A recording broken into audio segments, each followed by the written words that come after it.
പ്രിയ കലാസ്നേഹികളെ, നിങ്ങൾ ഞങ്ങളുടെ കഴിഞ്ഞ കാസറ്റുകൾക്ക് നൽകിപ്പോന്ന സഹകരണത്തിന് നന്ദി രേഖപ്പെടുത്തിക്കൊണ്ട് ഇത്തവണ ഒരു പുതുമയാർന്ന കലോപഹാരം നിങ്ങൾക്കായി സമർപ്പിക്കുകയാണ്.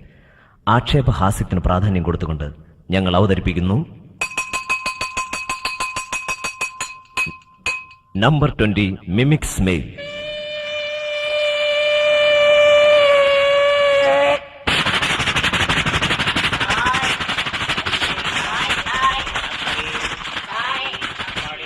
ഈ മിമിക്സ് മെയിലിൽ സഞ്ചരിക്കുന്ന കലാകാരന്മാരെ ഞങ്ങളൊന്ന് പരിചയപ്പെടുത്തുകയാണ്.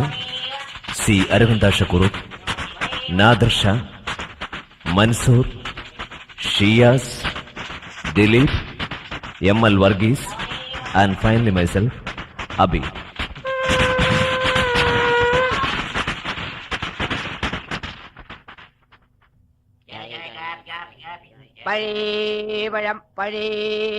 പഴയ പഴ പുതിയ പഴം തിന്നാൻ നേരില്ല, പിന്നെയാണ് പഴയ പഴം.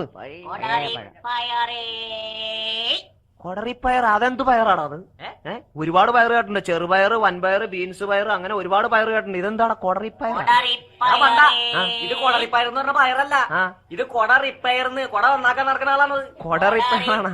ബോണ്ടാട്ടി ബോണ്ടാട്ടി ബോണ്ടാട്ടി. അയാളെ പൊണ്ടാട്ടിനെ കാണാനില്ലെന്നാ തോന്നുന്നത്. ബോണ്ടാട്ടി. അയാൾ കരഞ്ഞോണ്ട് നടക്കണുണ്ടോ? പൊണ്ടാട്ടി പൊണ്ടാട്ടി ബോണ്ടാട്ടി എന്നാണ് പറയുന്നത്. ബോണ്ടേൻ ടീം. ആ ബോണ്ടേൻ ടീ. ഇതുപോലുള്ള നുറുങ്ങ് ശകലങ്ങൾ നമ്മുടെ സമൂഹത്തിൽ നാം അറിയാതെ തന്നെ സൃഷ്ടിക്കപ്പെടുന്ന ഹാസ്യാനുഭവങ്ങളാണ്. ഇത്തരത്തിലുള്ള ഹാസ്യശകലങ്ങൾ കോർത്തിണക്കിക്കൊണ്ട് നമ്പർ 20 മിമിക്സ് മെയിൽ നിങ്ങൾക്കായി സമർപ്പിക്കുന്നു. പാപം ചെയ്യാത്തവർ ഇന്ന് നമ്മുടെ സമൂഹത്തിലുണ്ടാവില്ല. ചില വിശ്വാസികളുടെ ഇടയിലുള്ള ദൃഢമായ വിശ്വാസമാണ് കുമ്പസാരിച്ചാൽ കുറ്റമെല്ലാം കഴുകിക്കളയാൻ പറ്റുമെന്നുള്ളത്. ഇവിടെ ഒരച്ഛന്റെ മുന്നിൽ ഒരാൾ കുമ്പസാരിക്കാൻ എത്തിയിരിക്കുകയാണ്. എന്റെ കർത്താവേ, ഒരു തെണ്ടി പോലും കാണുന്നില്ലല്ലോ. ഈ പള്ളിയിൽ ഇപ്പോ കുമ്പസാരക്കൂടി ഞാനും മാത്രമേ ഉള്ളൂ ട്ടോ. ഈ നാട്ടിലുള്ള തെണ്ടികളൊക്കെ പാപം ചെയ്ത് നിർത്തിയാവോ? ഒരു ദിവസം ദേ ഈ കുമ്പസാരക്കൂടി ഞാൻ വീട്ടിൽ കൊണ്ടുപോട്ടോ, കോഴിനെ വളർത്താനേ. എന്റെ കർത്താവേ, എന്നോട് ക്ഷമിക്കണോട്ടോ, ആവേശത്തിന്റെ പുറത്ത് പറഞ്ഞു പോയതാട്ടോ. അത് സത്യമായിട്ടും അതെ. ഒരു കുരിശ് വരണ്ടല്ലോ, കുമ്പസാരിക്കാനായിരിക്കും. വേഗം പോയി കൂട്ടിലിരിക്കല്ലേ. ഈശോമിശിഹായ്ക്ക് സ്തുതിയായിരിക്കട്ടെ. എപ്പോഴെപ്പോഴും സ്തുതിയായിരിക്കട്ടെ. ഞാൻ അച്ഛനെ കണ്ടൊന്ന് കുമ്പസാരിക്കാൻ വേണ്ടി വന്നതാ. അതിനല്ലേ ഞാൻ ഇവിടെ ഇരിക്കണേ. ഞാൻ ഇതിനകത്ത് ഇരിക്കണേലും നിനക്ക് വിരോധമൊന്നുമില്ലല്ലോ. ഞാനൊരു പാപിയാണച്ചോ. അത് നിന്റെ മോൻ കണ്ടപ്പോഴേ മനസ്സിലായി. നീ പറയടാ. അത് ഞാൻ എങ്ങനെ പറയച്ചോ? നീ പറയാൻ ഞാൻ ആരോടും പറയില്ല. നീ പറയണത് അങ്ങനെ ആരെയോടും പറഞ്ഞിട്ടുണ്ടെങ്കില് അയാളോട് പറഞ്ഞോളാം, വേറെ ആരോടും പറയണ്ടെന്ന്. അങ്ങനെ ഉണ്ടായിട്ടുണ്ട്. ഞാൻ ഇന്നലെ എന്റെ വീട്ടിൽ ഒറ്റയ്ക്കായിരുന്നു. ഒറ്റയ്ക്കായിരുന്നോ? നിനക്ക് ആരെങ്കിലും വിളിക്കായിരുന്നില്ലേ കൂട്ടിന്? ഞാൻ ഇവിടെ ഒറ്റയ്ക്കായിരുന്നു. നിനക്ക് എന്നെ ഒന്നും വിളിക്കായിരുന്നില്ലേ? നീ എന്താ ചെയ്യേണ്ടിരുന്നേ? അത് പറയൂ. എന്റെ അപ്പച്ചനും അമ്മച്ചൊന്നും ഇന്നലെ വീട്ടിലുണ്ടായിരുന്നില്ല. അവരെവിടെ പോയി? അവര് പള്ളിയിൽ പ്രാർത്ഥിക്കാൻ പോയതാണച്ചോ. എന്നിട്ട് വീട്ടില് വേലക്കാരി റോസിയും ഞാനും മാത്രമേ ഉണ്ടായിരുന്നുള്ളൂ. ഏത് റോസി? അത്യാവശ്യന്റെ മകൾ റോസി. അവളിപ്പോ അവിടെയാണല്ലേ. ഞാൻ എങ്ങനെ പറയച്ചോ? നീ പറയടാ. ഞാൻ മുമ്പത്തെ വാതിൽ കൂട്ടി പുറകുവശത്തെ വാതിലൂടെ അടുക്കളയിൽ കയറി. അങ്ങനെ ഒരു വയലുണ്ടോ നിന്റെ വീടിന്? എനിക്ക് ഉള്ളിൽ സത്യത്തിൽ പേടിണ്ടായിരുന്നോ. ഉള്ളിൽ പനിയൊന്നും ഉണ്ടായില്ലല്ലോ. ഞാൻ അടുക്കളയിലേക്ക് കയറിയതും അപ്പുറത്തെ വീട്ടിലെ പട്ടി ഒരൊറ്റ കൊരയായിരുന്നോ. അയ്യേ, പട്ടിക്ക് കുരക്കേണ്ട സമയം. നീ ധൈര്യമായിട്ട് അടുക്കളയിലേക്ക് പോടാ, ഞാൻ നിന്റെ കൂടെ. എന്നിട്ട് ഞാൻ മെല്ലെ മെല്ലെ റോസിയുടെ അടുത്തേക്ക് നടന്നെടുത്തു. എന്തിനാ നീ മെല്ലെ മെല്ലെ പോയിട്ട് സ്പീഡിൽ പോയിരുന്നില്ലേ? നീ ഒറ്റയ്ക്കല്ലേ ഉള്ളൂ. ഞാൻ എങ്ങനെ പറയച്ചോ? നീ പറയടാ. ഞാൻ നടന്നെടുക്കുന്ന സമയത്ത് ജനലിന്റെ സൈഡിലൂടെ പെട്ടെന്ന് ആരും മാറുന്നു കണ്ടു. ജനലിന്റെ സൈഡിൽ മാറിയത് അപ്പുറത്തുള്ള പൂച്ചയായിരുന്നു. അയ്യേ, ഈ പൂച്ചനെ മരപ്പട്ടിക്ക് പിടിച്ചു കൊടുക്കായിരുന്നില്ലേ? ഞാൻ പതുക്കെ അടുക്കളയിലേക്ക് എത്തി നോക്കിയപ്പോ ഞാൻ എങ്ങനെ പറയച്ചോ? നീ പറയടോ. മധുര 17കാരിയെ റോസി അടുക്കളയില്. മധുര 17 എന്റെ കർത്താവേ, ഇതേ എന്റെ കൺട്രോൾ പോകണ്ടോ. ഞാൻ എങ്ങനെ പറയച്ചോ? നീ പറയടോ. അവൾ അടുക്കളയിൽ തിളച്ച വെളിച്ചെണ്ണയില് വട ചുടുകയായിരുന്നോ. എന്തിനാ അവളിപ്പോ വളവിട്ടോണ്ടിരുന്നേ? അവൾ ഒറ്റയ്ക്കല്ലേ ഉള്ളൂ. ബാക്കി ഞാൻ എങ്ങനെ പറയച്ചോ? നീ പറയടാ, ഞാനിവിടെ ഉണ്ട്. വട ചുട്ടുകൊണ്ടിരുന്ന റോസിയുടെ പുറകിലൂടെ ഞാൻ പതുക്കെ ചെന്നു. എങ്ങനെ പതുക്കെ ചെന്നേ? തെറ്റായി പോയച്ചോ? ഒരു തെറ്റില്ല, നീ ചെല്ലടാ. കർത്താവേ, ഞാൻ വികാരിയായുണ്ടോ. പറഞ്ഞോ. ബാക്കി ഞാൻ എങ്ങനെ പറയച്ചോ? നിന്നോടാ പറഞ്ഞു, ഞാൻ നിന്നെ തല്ലിക്കൊല്ലോട്ടോ. പറയടാ. പിന്നിലൂടെ ഞാൻ പതുക്കെ ചെന്ന് റോസിയുടെ കക്ഷത്തിലൂടെ ഞാൻ കൈയിട്ടിട്ട് ഞാനൊരു വട എടുത്തുകൊണ്ട് ഓടിയച്ചോ. പോളെ തെണ്ടിട മോനെ, അവന്റെ അമ്മമ്മയുടെ വട ഇങ്ങനെയുണ്ടോ ഓരോരുത്തർക്കും തരം? അയ്യേ, കൊച്ചുകുട്ടികളുടെ കുസൃതികളും തമാശകളും മാതാപിതാക്കൾക്ക് സന്തോഷമേകാറാണ് പതിവ്. എന്നാൽ ഈ കുട്ടിയുടെ കുസൃതിയും തമാശയും മാതാപിതാക്കൾക്ക് മാത്രമല്ല അയൽവാസികൾക്ക് വരെ വളരെ തലവേദനയാണ് ഉണ്ടാക്കി വെക്കുന്നത്. കാരണം മറ്റൊന്നുമല്ല, ഈ കുട്ടി എന്തു പറഞ്ഞാലും അത് അതേപടി തന്നെ സംഭവിക്കും എന്നുള്ളത് ഒരു സത്യം മാത്രമായി അവശേഷിക്കുന്നു. ഈ കുട്ടി മൂലം ഈ വീട്ടിലുണ്ടായ ഒരു രസകരമായ സംഭവം നോക്കൂ, ശ്രദ്ധിക്കാം. കുഞ്ഞോമതാ വന്ന കാലയിൽ ഇരിക്കാണ്ട് നിക്കടാ. എന്തൊക്കെയുണ്ട് പോലെ വിശേഷം? പഠിച്ചോലെ നിനക്കെന്താണ് ഒരു ക്ഷീണക്കുറവ്? ഞമ്മടെ പുള്ള പിരാഗി നാട്ടുകാരുടെ കയ്യും കാലും ഓടിക്കാൻ തുടങ്ങിയ പിന്നെ നീ ഒഴികെ ഈ അയലോക്കത്തുള്ള ഒറ്റ ദരിദ്രവാസിയും ഈ വീട്ടിൽ കാലൂത്തല്ല. അതിന് ഞാനും ഇനി ഒരു ഈ വീട്ടിലേക്കുള്ള പണി നിർത്താൻ പോണേണിക്ക. അതിന് നിന്നെ ഓളൊന്നും ചെയ്തില്ലല്ല. ഇതുവരെ എന്നെയും ചെയ്തില്ല, ഇനി ചെയ്യൂലെന്ന് എന്താണ് ഉറപ്പ്? ഇപ്പൊ തന്നെ നമ്മുടെ പശുവിന്റെ കാല് ഈ പുള്ള പ്രായി ഓടിച്ചില്ലേ? പശുവിന്റെ കാലോടിച്ച? അൽഹംദുലില്ലാ, പശുവിന്റെ കാലോടിഞ്ഞല്ലേ. പഠിച്ചോനെ ഇപ്പൊ പശുവിനെ കാണാൻ നല്ല ശേലായിരിക്കുമല്ലോടാ. 3 കാലയിൽ കിടക്കണ പശു. മോനെ, ഈ പശുവിന്റെ കാലൊടിഞ്ഞോണ്ടാണോ നിന്റെ പാല് കച്ചവടം കുറഞ്ഞത്? കാലൊടിഞ്ഞോണ്ടല്ല പാല് കച്ചവടം കുറഞ്ഞത്, പിന്നെ കെണ്ടിലെ വെള്ളം പറ്റിയോണ്ടാണ്. എടാ ശൈത്താനെ, ഈ പാലില് വെള്ളം ചേർത്ത് വിറ്റ പഠിച്ചോ നിന്നെ വെറുതെ വിടൂലാട്ടാ. അല്ലാണ്, അതിന് പാലില് വെള്ളം നമ്മൾ ചേർക്കാറില്ലേക്ക. പിന്നെ വെള്ളത്തിലല്ലേ പാല് ചേർക്കണത്, അതും 3ക്ക് 1 എന്നാണ് അനുപാതത്തില്. എടാ ശൈത്താനെ, അപ്പൊ നീ 3ക്ക് 1 എന്ന് പറയണത് 3 ഗ്ലാസ് പാലില് 1 ഗ്ലാസ് വെള്ളം ചേർക്കുമല്ലേ? അതല്ലേക്ക, 1 ഗ്ലാസ് പാലിൽ 3 ഗ്ലാസ് വെള്ളം, അതാണ് അതിന്റെ കണക്ക്. എന്താണ്ട ശൈത്താനെ, അങ്ങോട്ട് മാറിയിക്ക. എന്താണ്ട ശൈത്താനെ, നിന്റെ ബായിനൊരു ബെടക്ക് മണം. രാവിലെ പല്ല് വെച്ചില്ലേ? അല്ല, പല്ലിയെ കഴിഞ്ഞിട്ടില്ലേക്കത്, പിന്നെ റേഷനറിയുടെ കഞ്ഞി കുടിച്ചിട്ടാണ്. ഇത്താൻ ഇവിടെ ഒന്നും കാണുന്നില്ലല്ലോ. നീ എന്താണ് ശൈത്താനെ ഇടക്കിടക്ക് നീ ഇത്താനെ അന്വേഷിക്കണത്? അതൊരു മുഹബത്തിന്റെ പുറത്താണ്. ആരിത്താനോടാ? അല്ല, നിക്കാനോട്. ഞമ്മളോടുള്ള മുഹബത്തിന്റെ പുറത്താണെങ്കിൽ ഞമ്മളെ അന്വേഷിച്ചാ പോരെ? ആ. നീ പിന്നെ എന്തിനാണ് ഈ മുഹബത്തിന്റെ പുറത്ത് കയറി കളിക്കണത്? നിലത്ത് നിന്ന് കളിച്ചാ മതി കേട്ടാ. ആരാണ്ടത്? ആരാണ്ട ഒരു മെലിഞ്ഞ നീണ്ട ഒരാൾ വന്നത് ബടി പോലെ? ഞാൻ പോസ്റ്റ്മാനാ. ആരാണെന്ന്? ആ പോസ്റ്റ്മാനാണെന്ന്. അതാണ് താൻ ഈ പോസ്റ്റ് പോലെ ഇരിക്കുന്നത്. ആരാണ് ഈ കുരങ്ങൻ? കുരങ്ങനൊരെഴുത്തുണ്ട്. കൊരങ്ങനെ എഴുത്താ? അത് വല്ല കാഴ്ച ബംഗ്ലാവിലും കൊണ്ടേ കൊടുക്കണോ? അതുകൊണ്ടല്ലേ അയാൾ നേരെ ഇങ്ങോട്ട് പോകുന്നത്. വേണ്ട മമ്മൂഞ്ഞ്, നീ ഞമ്മക്കിട്ട് കളിക്കാൻ നിക്കണ്ടാട്ടോ. കൊറേ കാലമായിട്ട് നീ ഞമ്മളെ ഇൻസർട്ട് ചെയ്യാൻ നിക്കണം. വേണ്ട, ഉമ്മുമ്മാനെ ഊത്തു പഠിപ്പിക്കണ്ട. ആനെ കൺട്രോൾ ഇടുന്ന സൈസാണ് നീ നിന്റെ വാപ്പായും ഒക്കെ. നിങ്ങൾ തന്നടോ എഴുത്ത്, ഞമ്മളൊന്ന് വായിക്കട്ടെ, ഞമ്മളൊന്ന് വായിച്ചു നോക്കട്ടെ. പടച്ചോന്, ഇത് കൊരങ്ങനെന്നല്ലടോ, KU രംഗനെന്നാണ്. ഇത് ഇയാൾ കൂട്ടി വായിച്ച് കൊരങ്ങനെന്ന്. ഇയാളെയൊക്കെ ആരാണ് പോസ്റ്റ്മാനാക്കിയത്? അല്ലിക്ക, ഇന്ന് രാവിലെ നമ്മുടെ മുഖത്ത് നോക്കി ഒരു കൈനോട്ടക്കാരൻ പറഞ്ഞായിരുന്നല്ലോ, നമുക്ക് ഇന്നൊരു എഴുത്ത് വരാൻ സാധ്യതയുണ്ടെന്ന്. ഒരു അപ്പോയിന്റ്മെന്റ് ഓർഡർ ഉണ്ട് നമ്മക്ക. KU അന്ത്രമാൻ, പാറപ്പുറത്ത് വീട്, പിയൂണിന്റെ ജോലിക്കുള്ള അപ്പോയിന്റ്മെന്റ് ഓർഡറാ. അല്ലാ, അത് ഞമ്മടെ ബാപ്പാക്കൊള്ള എഴുത്താണ്. പടച്ചോനെ, പുള്ളിക്കാരൻ 65 കൊല്ലം മുമ്പ് PSCക്ക് കൊടുത്ത അപേക്ഷയാണ്. ഇത് പുള്ളിക്ക് നേരിട്ട് കൊടുക്കേണ്ട ഒരു അപ്പോയിന്റ്മെന്റ് ഓർഡറാ. പുള്ളിക്കാരൻ എവിടെ പോയി? പുള്ളിക്കാരൻ ഇപ്പൊ പള്ളിക്കാട്ടിലുണ്ടാവും. പശുവിന് പുല്ല് പറിക്കാൻ പോയതായിരിക്കും. പശുവിന് പുല്ല് പറിക്കാൻ പോയതല്ലടോ, പുള്ളിക്കാരൻ മയ്യത്തായിട്ട് 10-20 കൊല്ലം കഴിഞ്ഞു. ഏതായാലും ബാപ്പാക്ക് ഇപ്പോഴെങ്കിലും ജോലി കിട്ടിയല്ല. മരിക്കാൻ കിടന്ന ബാപ്പാടെ അവസാനത്തെ ആഗ്രഹമായിരുന്നു അപ്പോയിന്റ്മെന്റ് ഓർഡർ കിട്ടിക്കഴിഞ്ഞാ ബാപ്പാടെ കബറിങ്ങ കൊണ്ടുവച്ച് 2 യാസീനോദനൊന്ന്. ഒരു മണി ഓർഡർ ഉണ്ടല്ലോ. അല്ലാ, ബാപ്പാക്ക് മണി ഓർഡർ ഉണ്ടാ? മരിച്ച ആൾക്ക് ആരാണ് മോനെ ഈ കാലത്ത് മണി ഓർഡർ അയക്കണത്? ഇത് ബാപ്പയ്ക്കല്ല. പിന്നെ എന്നാ ഞമ്മക്കായിരിക്കും. അത് തനിക്കുമല്ല. പിന്നെ ഇത് എന്താണ് ഈ എഴുതിയിരിക്കുന്നത്? ഇത് ആണ്ടർവർ എന്നാണോ അതോ അണ്ടർവെയർ എന്നാണ്? എന്താണ്? ഈ പോസ്റ്റ്മാൻ ഒരു തലയും വായിക്കാൻ അറിയില്ലേക്ക. ഈ കത്തൊന്നും മേടിച്ച് വായിച്ചേ. അല്ലോ, ഇത് ഞമ്മക്കും വായിക്കാൻ പറ്റണില്ല മോനെ. എനിക്ക് സ്മോൾ ആയത് സ്മോളടി തുടങ്ങിയ ശൈത്താനെ. അതല്ലാന്ന് ഞമ്മൾ സ്മോൾ അടിച്ചെന്നല്ലെന്ന്. ഞമ്മക്ക് ഈ സ്മോൾ അക്ഷരായതിന്റെ പേരില് കണ്ണട വെക്കാണ്ട് വായിക്കാൻ പറ്റൂല. കാരണം നമ്മുടെ ഈ കണ്ണിന് സ്പോട്ട് ലൈറ്റിന്റെ അസുഖമുണ്ട്. നമ്മൾ അകത്തുനിന്ന് കണ്ണട എടുത്തോണ്ട് വരാം. പോസ്റ്റ്മാനെ, എന്താണ്? താൻ ഇവിടെ നിന്ന് കൂടുതൽ കളിക്കാൻ നിൽക്കണ്ടാട്ടാ. വേഗം സ്ഥലം വിട്ട. ഇവിടെ ഒരു കൊച്ചു കുട്ടിയുണ്ട്, ഭയങ്കര ശൈത്താനാണ്. എന്തെങ്കിലും പറഞ്ഞു കഴിഞ്ഞാൽ എടോ വലോ നോക്കാതെ പ്രാഗി കളിയും. വണ്ണണ്ടത്. താൻ കൂടുതൽ എന്റെ അടുത്ത് കളിക്കാൻ നിൽക്കണ്ടാട്ടാ. പറയണേ കേട്ടാ. ഇതെന്താണ് മോളെ? നല്ല പോസ്റ്റ്മാൻ. ആരുടെ കത്ത? അതെ, മോക്കുള്ള കത്തല്ല. അല്ലേ? ഞാൻ നോക്കട്ടെ. അയ്യോ, മോള് അയ്യോ, നല്ല കത്ത്. പോസ്റ്റ്മാൻ ചേട്ടാ, ഞാനിത് മടക്കട്ടെ. പൊന്നുമോളിത് മടക്കാൻ പാടില്ല. അയ്യോ, ഒന്നും ഞാനൊരു കാര്യം ചെയ്യാം. ഞാൻ ചുളിക്കട്ടെ. ചുളുക്കാനും പാടില്ല ഇത്. അയ്യോ, ഒന്നും ഞാനൊരു കാര്യം ചെയ്യാം. ഞാൻ കീറട്ടെ. എന്റെ പൊന്നുമോളത് കീറിക്കളയല്ലേ?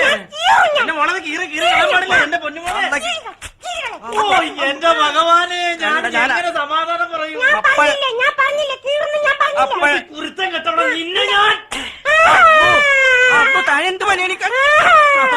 പണിയാണ്. എടാ പോസ്റ്റ്മാനെ, അമ്മോ, നീ എന്നെ തല്ലിയില്ലടാ. നിന്നെ കൊല്ലാണ് ഞാൻ വേണ്ടത്. എടാ പോസ്റ്റ്മാനെ, ഏ? നീ ഒരു വർത്താനം പറയാൻ പറ്റാത്ത പൊട്ടനായി പോട്ടടാ. മുണ്ടിക്കടോ, മുണ്ടിക്കടോ. അമ്മ, അമ്മ. എടാ പോസ്റ്റ്മാൻ, എടാ തനിക്ക് വല്ല കാര്യമില്ലായിരുന്നോ? വാടി കൊണ്ട് അടി മേടിക്കാൻ തന്നോട് ഞാൻ പറഞ്ഞോട് തന്നെ അടുത്ത് കൊച്ചിന്റെ അടുത്തൊന്നും മിണ്ടാൻ നിൽക്കണ്ടെന്ന്. ഇപ്പൊ പൊട്ടനായി പോയില്ലേ? എന്തിനാണ് മോളെ ആ പാവത്തിനെ പ്രാഗി പൊട്ടനാക്കിയത്? ഇയാളുടെ അപ്പഴേ പറഞ്ഞാണ്. ഇക്ക വലിയ വർത്താനം പറഞ്ഞാ ഇക്കാനെ ഞാൻ പൊട്ടനാക്കും. അല്ലോ ചതിക്കല്ല മോനെ. ഇക്ക ഓടി വായിക്കാ. എന്താണ്ട് നീ ഹമക്ക്? കൊച്ചിന്റെ പ്രാകാൻ മോനെ. എന്താണ്ട് ഹമക്ക്? ഓടി വാണ്ടി നീ കൊച്ചിന്റെ പ്രാകാൻ പോണെന്ന്. പ്രാഗിയാ? ഇല്ലെന്ന്. എന്നിട്ട് പുള്ള എവിടെ? പുള്ളത് ഇപ്പൊ ഇക്ക പറഞ്ഞിട്ട് പോസ്റ്റ്മാന്റെ കൂടെ പുറയിലേക്ക് അങ്ങ് പോയിട്ടുണ്ട്. പഴച്ചോനെ, പാവാ പുള്ള പ്രാഗിയ പോസ്റ്റ്മാൻ പൊട്ടനായി പോയിക്കാ. അല്ലാ, അത് നമ്മൾ അറിഞ്ഞില്ലല്ലോ. ആ. പഴച്ചോനെ, അങ്ങേര് പൊട്ടനായി പോയാ? ആന്ന്. ഈ പുള്ളയുടെ മേലും വലിയ ശല്യമുണ്ടല്ലോടാ.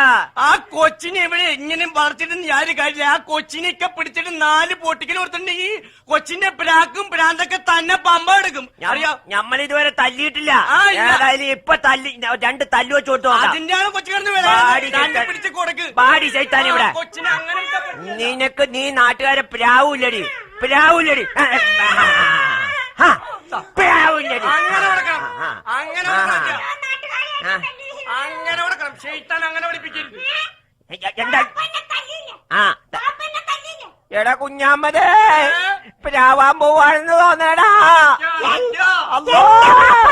എന്റെ വാപ്പ, പഠിച്ചോനെ. എന്റെ വാപ്പ ഒരു വിക്കനായി പോട്ടെ, ഒരു വിക്കനായി പോട്ടെ. അല്ലാ. എടാ കുഞ്ഞാമ്മത്, പടച്ചോനെ, ഈ പ്രാവശ്യം എന്റെ മോക്കടെ പ്രാക്ക് വലിച്ചില്ലടാ. എന്റെ വാപ്പ വിക്കനായി പോട്ടെ എന്ന് പറഞ്ഞിട്ട് ഞമ്മള് വിക്കനായില്ലടാ കുഞ്ഞാമ്മത്. നിന്റെ ബുദ്ധി കൊള്ളാം. പുള്ളക്കെട്ട് 2 അടി കിട്ടിയപ്പോ പുള്ളയുടെ പ്രാക്കിന്റെ ശക്തി മുഴുവൻ പോയടാ.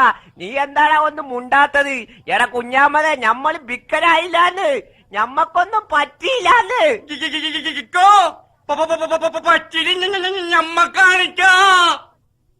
അടുത്തതായി ദൂരദർശനിൽ 7:50 പ്രക്ഷേപണം ചെയ്യുന്ന പ്രതികരണം പരിപാടി ഒന്ന് ശ്രദ്ധിക്കാം. മാന്യ പ്രേക്ഷകന് പ്രതികരണ പരിപാടിയിലേക്ക് സ്വാഗതം. സ്വാഗതം. എല്ലാ ആഴ്ചയിലും പോലെ ഈ ആഴ്ചയിലും 1-2 കിലോ കത്തുകൾ ഇവിടെ കിട്ടിയിട്ടുണ്ട്. അതെ. ഒരു മുഖവരയില്ലാതെ കത്തുകളിലേക്ക് കിടക്കട്ടെ. ആദ്യത്തെ കത്ത് വായിക്കും.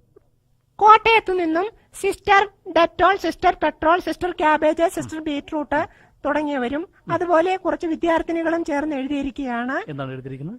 അവർ എഴുതിയിരിക്കുന്നു, ഞങ്ങൾക്ക് കറണ്ട് ഇല്ലാത്ത സമയത്ത് നിങ്ങൾ അവിടെ നിന്ന് സംപ്രേഷണം ചെയ്യുന്നതായി വിവരം ലഭിച്ചു.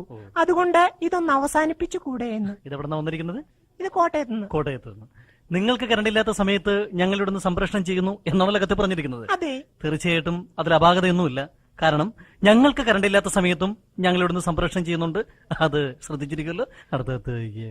അടുത്ത കത്ത് ചേട്ടാ, ഈ കത്തിൽ ഒന്നും എഴുതിയിട്ടില്ല. ഒന്നും എഴുതിയിട്ടില്ലേ? വെറുതെ ഒരു വെള്ളപ്പേപ്പർ മാത്രമേ ഇവിടെ ഉള്ളൂ. കാണട്ടെ. വെള്ളപ്പേപ്പർ മാത്രമേ ഉള്ളൂ. വെള്ളപ്പേപ്പർ. ഇതൊരു അഭിനന്ദന കത്താണ്. കാരണം നമ്മുടെ ദൂരദർശന പരിപാടികൾ കണ്ട് നന്ദി പറയാൻ വാക്കുകളില്ലാതെ ഒരു വെള്ളപ്പേപ്പർ അയച്ചു തന്നിരിക്കുകയാണ്. മാന്യ സുഹൃത്തെ, താങ്കൾ അയച്ചു തന്ന വെള്ളപ്പേപ്പറിന് നന്ദി പറയാൻ ഞങ്ങൾക്കും വാക്കുകളില്ല. ചേട്ടാ, ഇതിന്റെ ഇപ്പുറത്തെ സൈഡിൽ എന്തോ എഴുതിയിട്ടുണ്ട്. വായിക്ക് എന്താണെന്ന്. അയ്യോ, എന്ത് വൃത്തികെട്ട പരിപാടികളാണ് ദൂരദർശൻ പ്രക്ഷേപണം ചെയ്യുന്നത്. ഞങ്ങൾ അവിടെ വന്ന് നിർത്ത്. വേണ്ട, നിർത്ത്. തെറ്റുപറ്റിയിരിക്കുന്നത് പ്രേക്ഷകനോ ദൂരദർശനോ അല്ല, പ്രേക്ഷകന്റെ TV സെറ്റിനാണ്. അടുത്തുള്ള ഏതെങ്കിലും റിപ്പയറിനെ കൊണ്ട് ഈ പ്രശ്നം പരിഹരിക്കാവുന്നതേ ഉള്ളൂ. ഇത് ദൂരദർശന്റെ പരിമിതികൾക്കപ്പുറമായ ഒരു കാര്യമാണ്. അടുത്ത കഴിഞ്ഞ ശനിയാഴ്ച 7 മണിക്ക് അവതരിപ്പിച്ച കയ്യാങ്കളി വളരെ നന്നായിരുന്നു. ധാരാളം അഭിനന്ദന കത്തുകൾ കിട്ടിയിട്ടുണ്ട്. ആ കലാരൂപം ഒരിക്കൽ കൂടി പ്രക്ഷേപണം ചെയ്തുകൂടെ എന്ന് ചോദിച്ചിട്ടുമുണ്ട് പലരും. ക്ഷമിക്കണം, അത് കലാരൂപമായിരുന്നില്ല. ദൂരദർശന്റെ സ്റ്റാഫുകൾ തമ്മിലുണ്ടായ ഒരു കശവിശയായിരുന്നു. തെറ്റുപറ്റി സംപ്രേഷണം ചെയ്തു പോയതിൽ ഞങ്ങളോട് ക്ഷമിക്കുക. അടുത്ത കത്ത് വായിക്കുക. പാലുകാരന് 250 രൂപ, പലചരക്കടയിൽ 1000 രൂപ, കറണ്ട് ചാർജ് 70 രൂപ, വാട്ടർ ചാർജ് 20 രൂപ, ഇത്രയും കൂടി എല്ലാം പെട്ടെന്ന് അയച്ചു തരിക. പിന്നെ പാലുകാരനുള്ള 250 രൂപ നിർബന്ധമായും അടുത്ത ആഴ്ച തന്നെ കൊടുക്കണം. ഉടനെ അയച്ചു തരിക. ആരകത്താണ് വായിക്കുന്നത്? ഇത് മൂവാറ്റുപുഴയിൽ നിന്ന് മാലിനി. മൂവാറ്റുപുഴ മാലിന്യ? മാലിനി. അയ്യോ, അതെന്റെ ഭാര്യയുടെ കത്താണത്. അയ്യോ ചേട്ടാ, ഞാൻ അറിഞ്ഞില്ല. പോട്ടെ, അതെന്റെ ഭാര്യയുടെ കത്തായിരുന്നു അല്ലേ? പോട്ടെ, സാരമില്ല. ഏതായാലും കേൾക്കട്ടെ. ഏതായാലും എല്ലാരും കേട്ട സ്ഥിതിക്ക് എന്റെ ഭാര്യയും ഈ പ്രോഗ്രാം കേൾക്കുന്നുണ്ട് എന്ന വിശ്വാസത്തിൽ പറയുകയാണ്. പാലുകാരന് അടുത്ത ആഴ്ച തന്നെ പൈസ കൊടുക്കണം എന്നാണല്ലോ പറഞ്ഞത്. അതെ. അടുത്ത ആഴ്ച പൈസ കൊടുക്കുവാൻ അല്പം ബുദ്ധിമുട്ടുണ്ട്. കാരണം പൈസക്ക് അല്പം ടൈറ്റാണ്. പാലുകാരന് എന്ന് പൈസ കൊടുക്കാൻ സാധിക്കും എന്നുള്ള കാര്യം അടുത്ത പ്രതികരണ പരിപാടിയിൽ പറയുന്നതാണ്. പാലുകാരനോട് അടുത്ത ആഴ്ചത്തെ പ്രതികരണ പരിപാടി തീർച്ചയായും ശ്രദ്ധിക്കാൻ പറയുക. അടുത്ത കത്ത് വായിക്കുക. അടുത്ത കത്ത് സെന്റ് തെരേസസ് കോളേജ് വിദ്യാർത്ഥിനികളായ ലൂസി, മേസി, കീസി, ഷേർലി, മോളി, ജോളി, കൂളി, കാളി എന്നിവർ ചോദിച്ചിരിക്കുന്നു. കഴിഞ്ഞ പ്രതികരണം പരിപാടിയിൽ ചേച്ചി ഉടുത്തിരുന്ന സാരി വളരെ നന്നായിരുന്നു. ഇത്രയും നല്ല സാരി ഉടുത്ത ചേച്ചിക്ക് അഭിനന്ദനത്തിന്റെ പൂച്ചണ്ടുകൾ. ഇത്രയും നല്ല സാരി സെലക്ട് ചെയ്ത ചേച്ചിയുടെ ഭർത്താവിനും ഞങ്ങളുടെ അഭിനന്ദനങ്ങൾ. അഭിനന്ദനത്തിന് നന്ദി. ചേച്ചിക്ക് അഭിനന്ദനങ്ങൾ അറിയിച്ചതിൽ ഒരു വശവുമില്ല. പക്ഷേ ചേച്ചിയുടെ ഭർത്താവിന് അഭിനന്ദനങ്ങൾ അവകാശപ്പെട്ടതല്ല, മറിച്ച് എനിക്കാണ് അഭിനന്ദനങ്ങൾ അവകാശപ്പെട്ടത്. കാരണം ഞാനാണ് ആ സാരി സെലക്ട് ചെയ്ത് കൊടുത്തത്. ചേച്ചിക്ക് മാത്രമല്ല, ഇതുപോലുള്ള സെലക്ഷൻസ് നിങ്ങളെപ്പോലുള്ള വിദ്യാർത്ഥിനികൾക്ക് ചെയ്തു തരാൻ ചേട്ടന് താല്പര്യമുണ്ട്. എന്റെ പേഴ്സണൽ അഡ്രസ്സിൽ ബന്ധപ്പെടുക. അടുത്തത് വായിക്കുക. കഴിഞ്ഞ ബുധനാഴ്ചത്തെ വാർത്തയിൽ ഒരു വലിയ തെറ്റ് കണ്ടുപിടിച്ചിരിക്കുന്നു. എന്താണ്? ഇന്ത്യയുടെ അഖണ്ഡത എന്ന് പറയുന്നതിന് പകരം ഇന്ത്യയുടെ അഖണ്ഡത എന്നാണ് വാർത്ത വായിക്കുന്നയാൾ വായിച്ചത്. ഇതൊരു വലിയ തെറ്റല്ലേ? ഈ തെറ്റ് ആവർത്തിക്കുന്നത് ശരിയാണോ എന്ന്? തീർച്ചയായും നിങ്ങൾ പറഞ്ഞതും ശരിയാണ്, ഞങ്ങൾ പറഞ്ഞതും ശരിയാണ്. അടുത്തത് വായിക്കുക. അടുത്ത കത്ത്. ദൂരദർശൻ ഈയിടെയായിട്ട് പ്രേക്ഷകർക്ക് വലിയ ലാഭമുണ്ടാക്കി തരുന്നു. പ്രത്യേകിച്ച് പ്രതികരണം പരിപാടി അവതരിപ്പിക്കുന്ന ചേട്ടനും ചേച്ചിക്കും 1000 നന്ദി. നന്ദി. എന്താണ് കത്തിൽ നിന്ന് കൃത്യമായിട്ടൊന്ന് പറയണം. കൃത്യമായിട്ട് കാര്യം പറയാം. അതായത് ഈ വെക്കേഷൻ കാലത്ത് ഞങ്ങളുടെ കുട്ടികൾ കാഴ്ച ബംഗ്ലാവിൽ പോയി ആൾക്കുരങ്ങിനെ കാണണം എന്ന് ശണ്ട പിടിക്കുകയായിരുന്നു. അപ്പോഴാണ് ദൂരദർശനിൽ പ്രതികരണം വായിക്കുന്ന ചേട്ടനെയും ചേച്ചിയെയും കാണാൻ ഇടയായത്. ഇപ്പോൾ കുട്ടികൾ പറയുന്നത് ആൾക്കുരങ്ങിനെ ഇനി കാണണ്ട, പ്രതികരണം പരിപാടിയിലെ ചേട്ടനെയും ചേച്ചിയെയും കണ്ടാ മതി എന്നാണ് പറഞ്ഞിരിക്കുന്നത്. ഇതുമൂലം ഞങ്ങൾക്ക് തിരുവനന്തപുരത്തേക്കുള്ള യാത്രക്കൂലിയും എല്ലാം ലാഭമായിരിക്കുകയാണ്. പ്രതികരണം പരിപാടി ഇനി ദിവസവും പ്രക്ഷേപണം ചെയ്തുകൂടെ എന്ന് ചോദിച്ചിട്ടുണ്ട്. ഈ കത്ത് അധികം വിശദീകരിച്ച് പറയണ്ട, അടുത്ത കത്തിലേക്ക് കിടക്കുക. നമ്മളെ ഇൻസൾട്ട് ചെയ്യുന്ന സമയം ഒത്തിരി ആയിക്കൊണ്ടിരിക്കുകയാണ്. ചെയ്തിരിക്കുന്നത്. അടുത്ത കത്ത് വായിക്കുക. അടുത്ത കത്ത് കോഴിക്കോട്ട് നിന്നും ഒരു കൊച്ചുകുട്ടി എഴുതിയിരിക്കുന്നതാണ്. നമ്മുടെ വിയ്യൻകുട്ടിയാണോ? വിയ്യൻകുട്ടിയല്ല, കൊച്ചുകുട്ടിയാണ്. കൊച്ചുകുട്ടി എന്താണ് എഴുതിയിരിക്കുന്നത്? പ്രതികരണം വായിക്കുന്ന ചേട്ടനും ചേച്ചിയും. പ്രതികരണം വായിക്കുന്ന ചേട്ടനും ചേച്ചിയും. അയ്യോ, പ്രതികരണം വായിക്കുന്ന ചേട്ടനും ചേച്ചിയും. പ്രതികരണം വായിക്കുന്ന ചേട്ടനും ചേച്ചിയും. പ്രതികരണം വായിക്കുന്ന ചേട്ടനും ചേച്ചിയും കല്യാണം കഴിച്ചോരാണോന്ന്.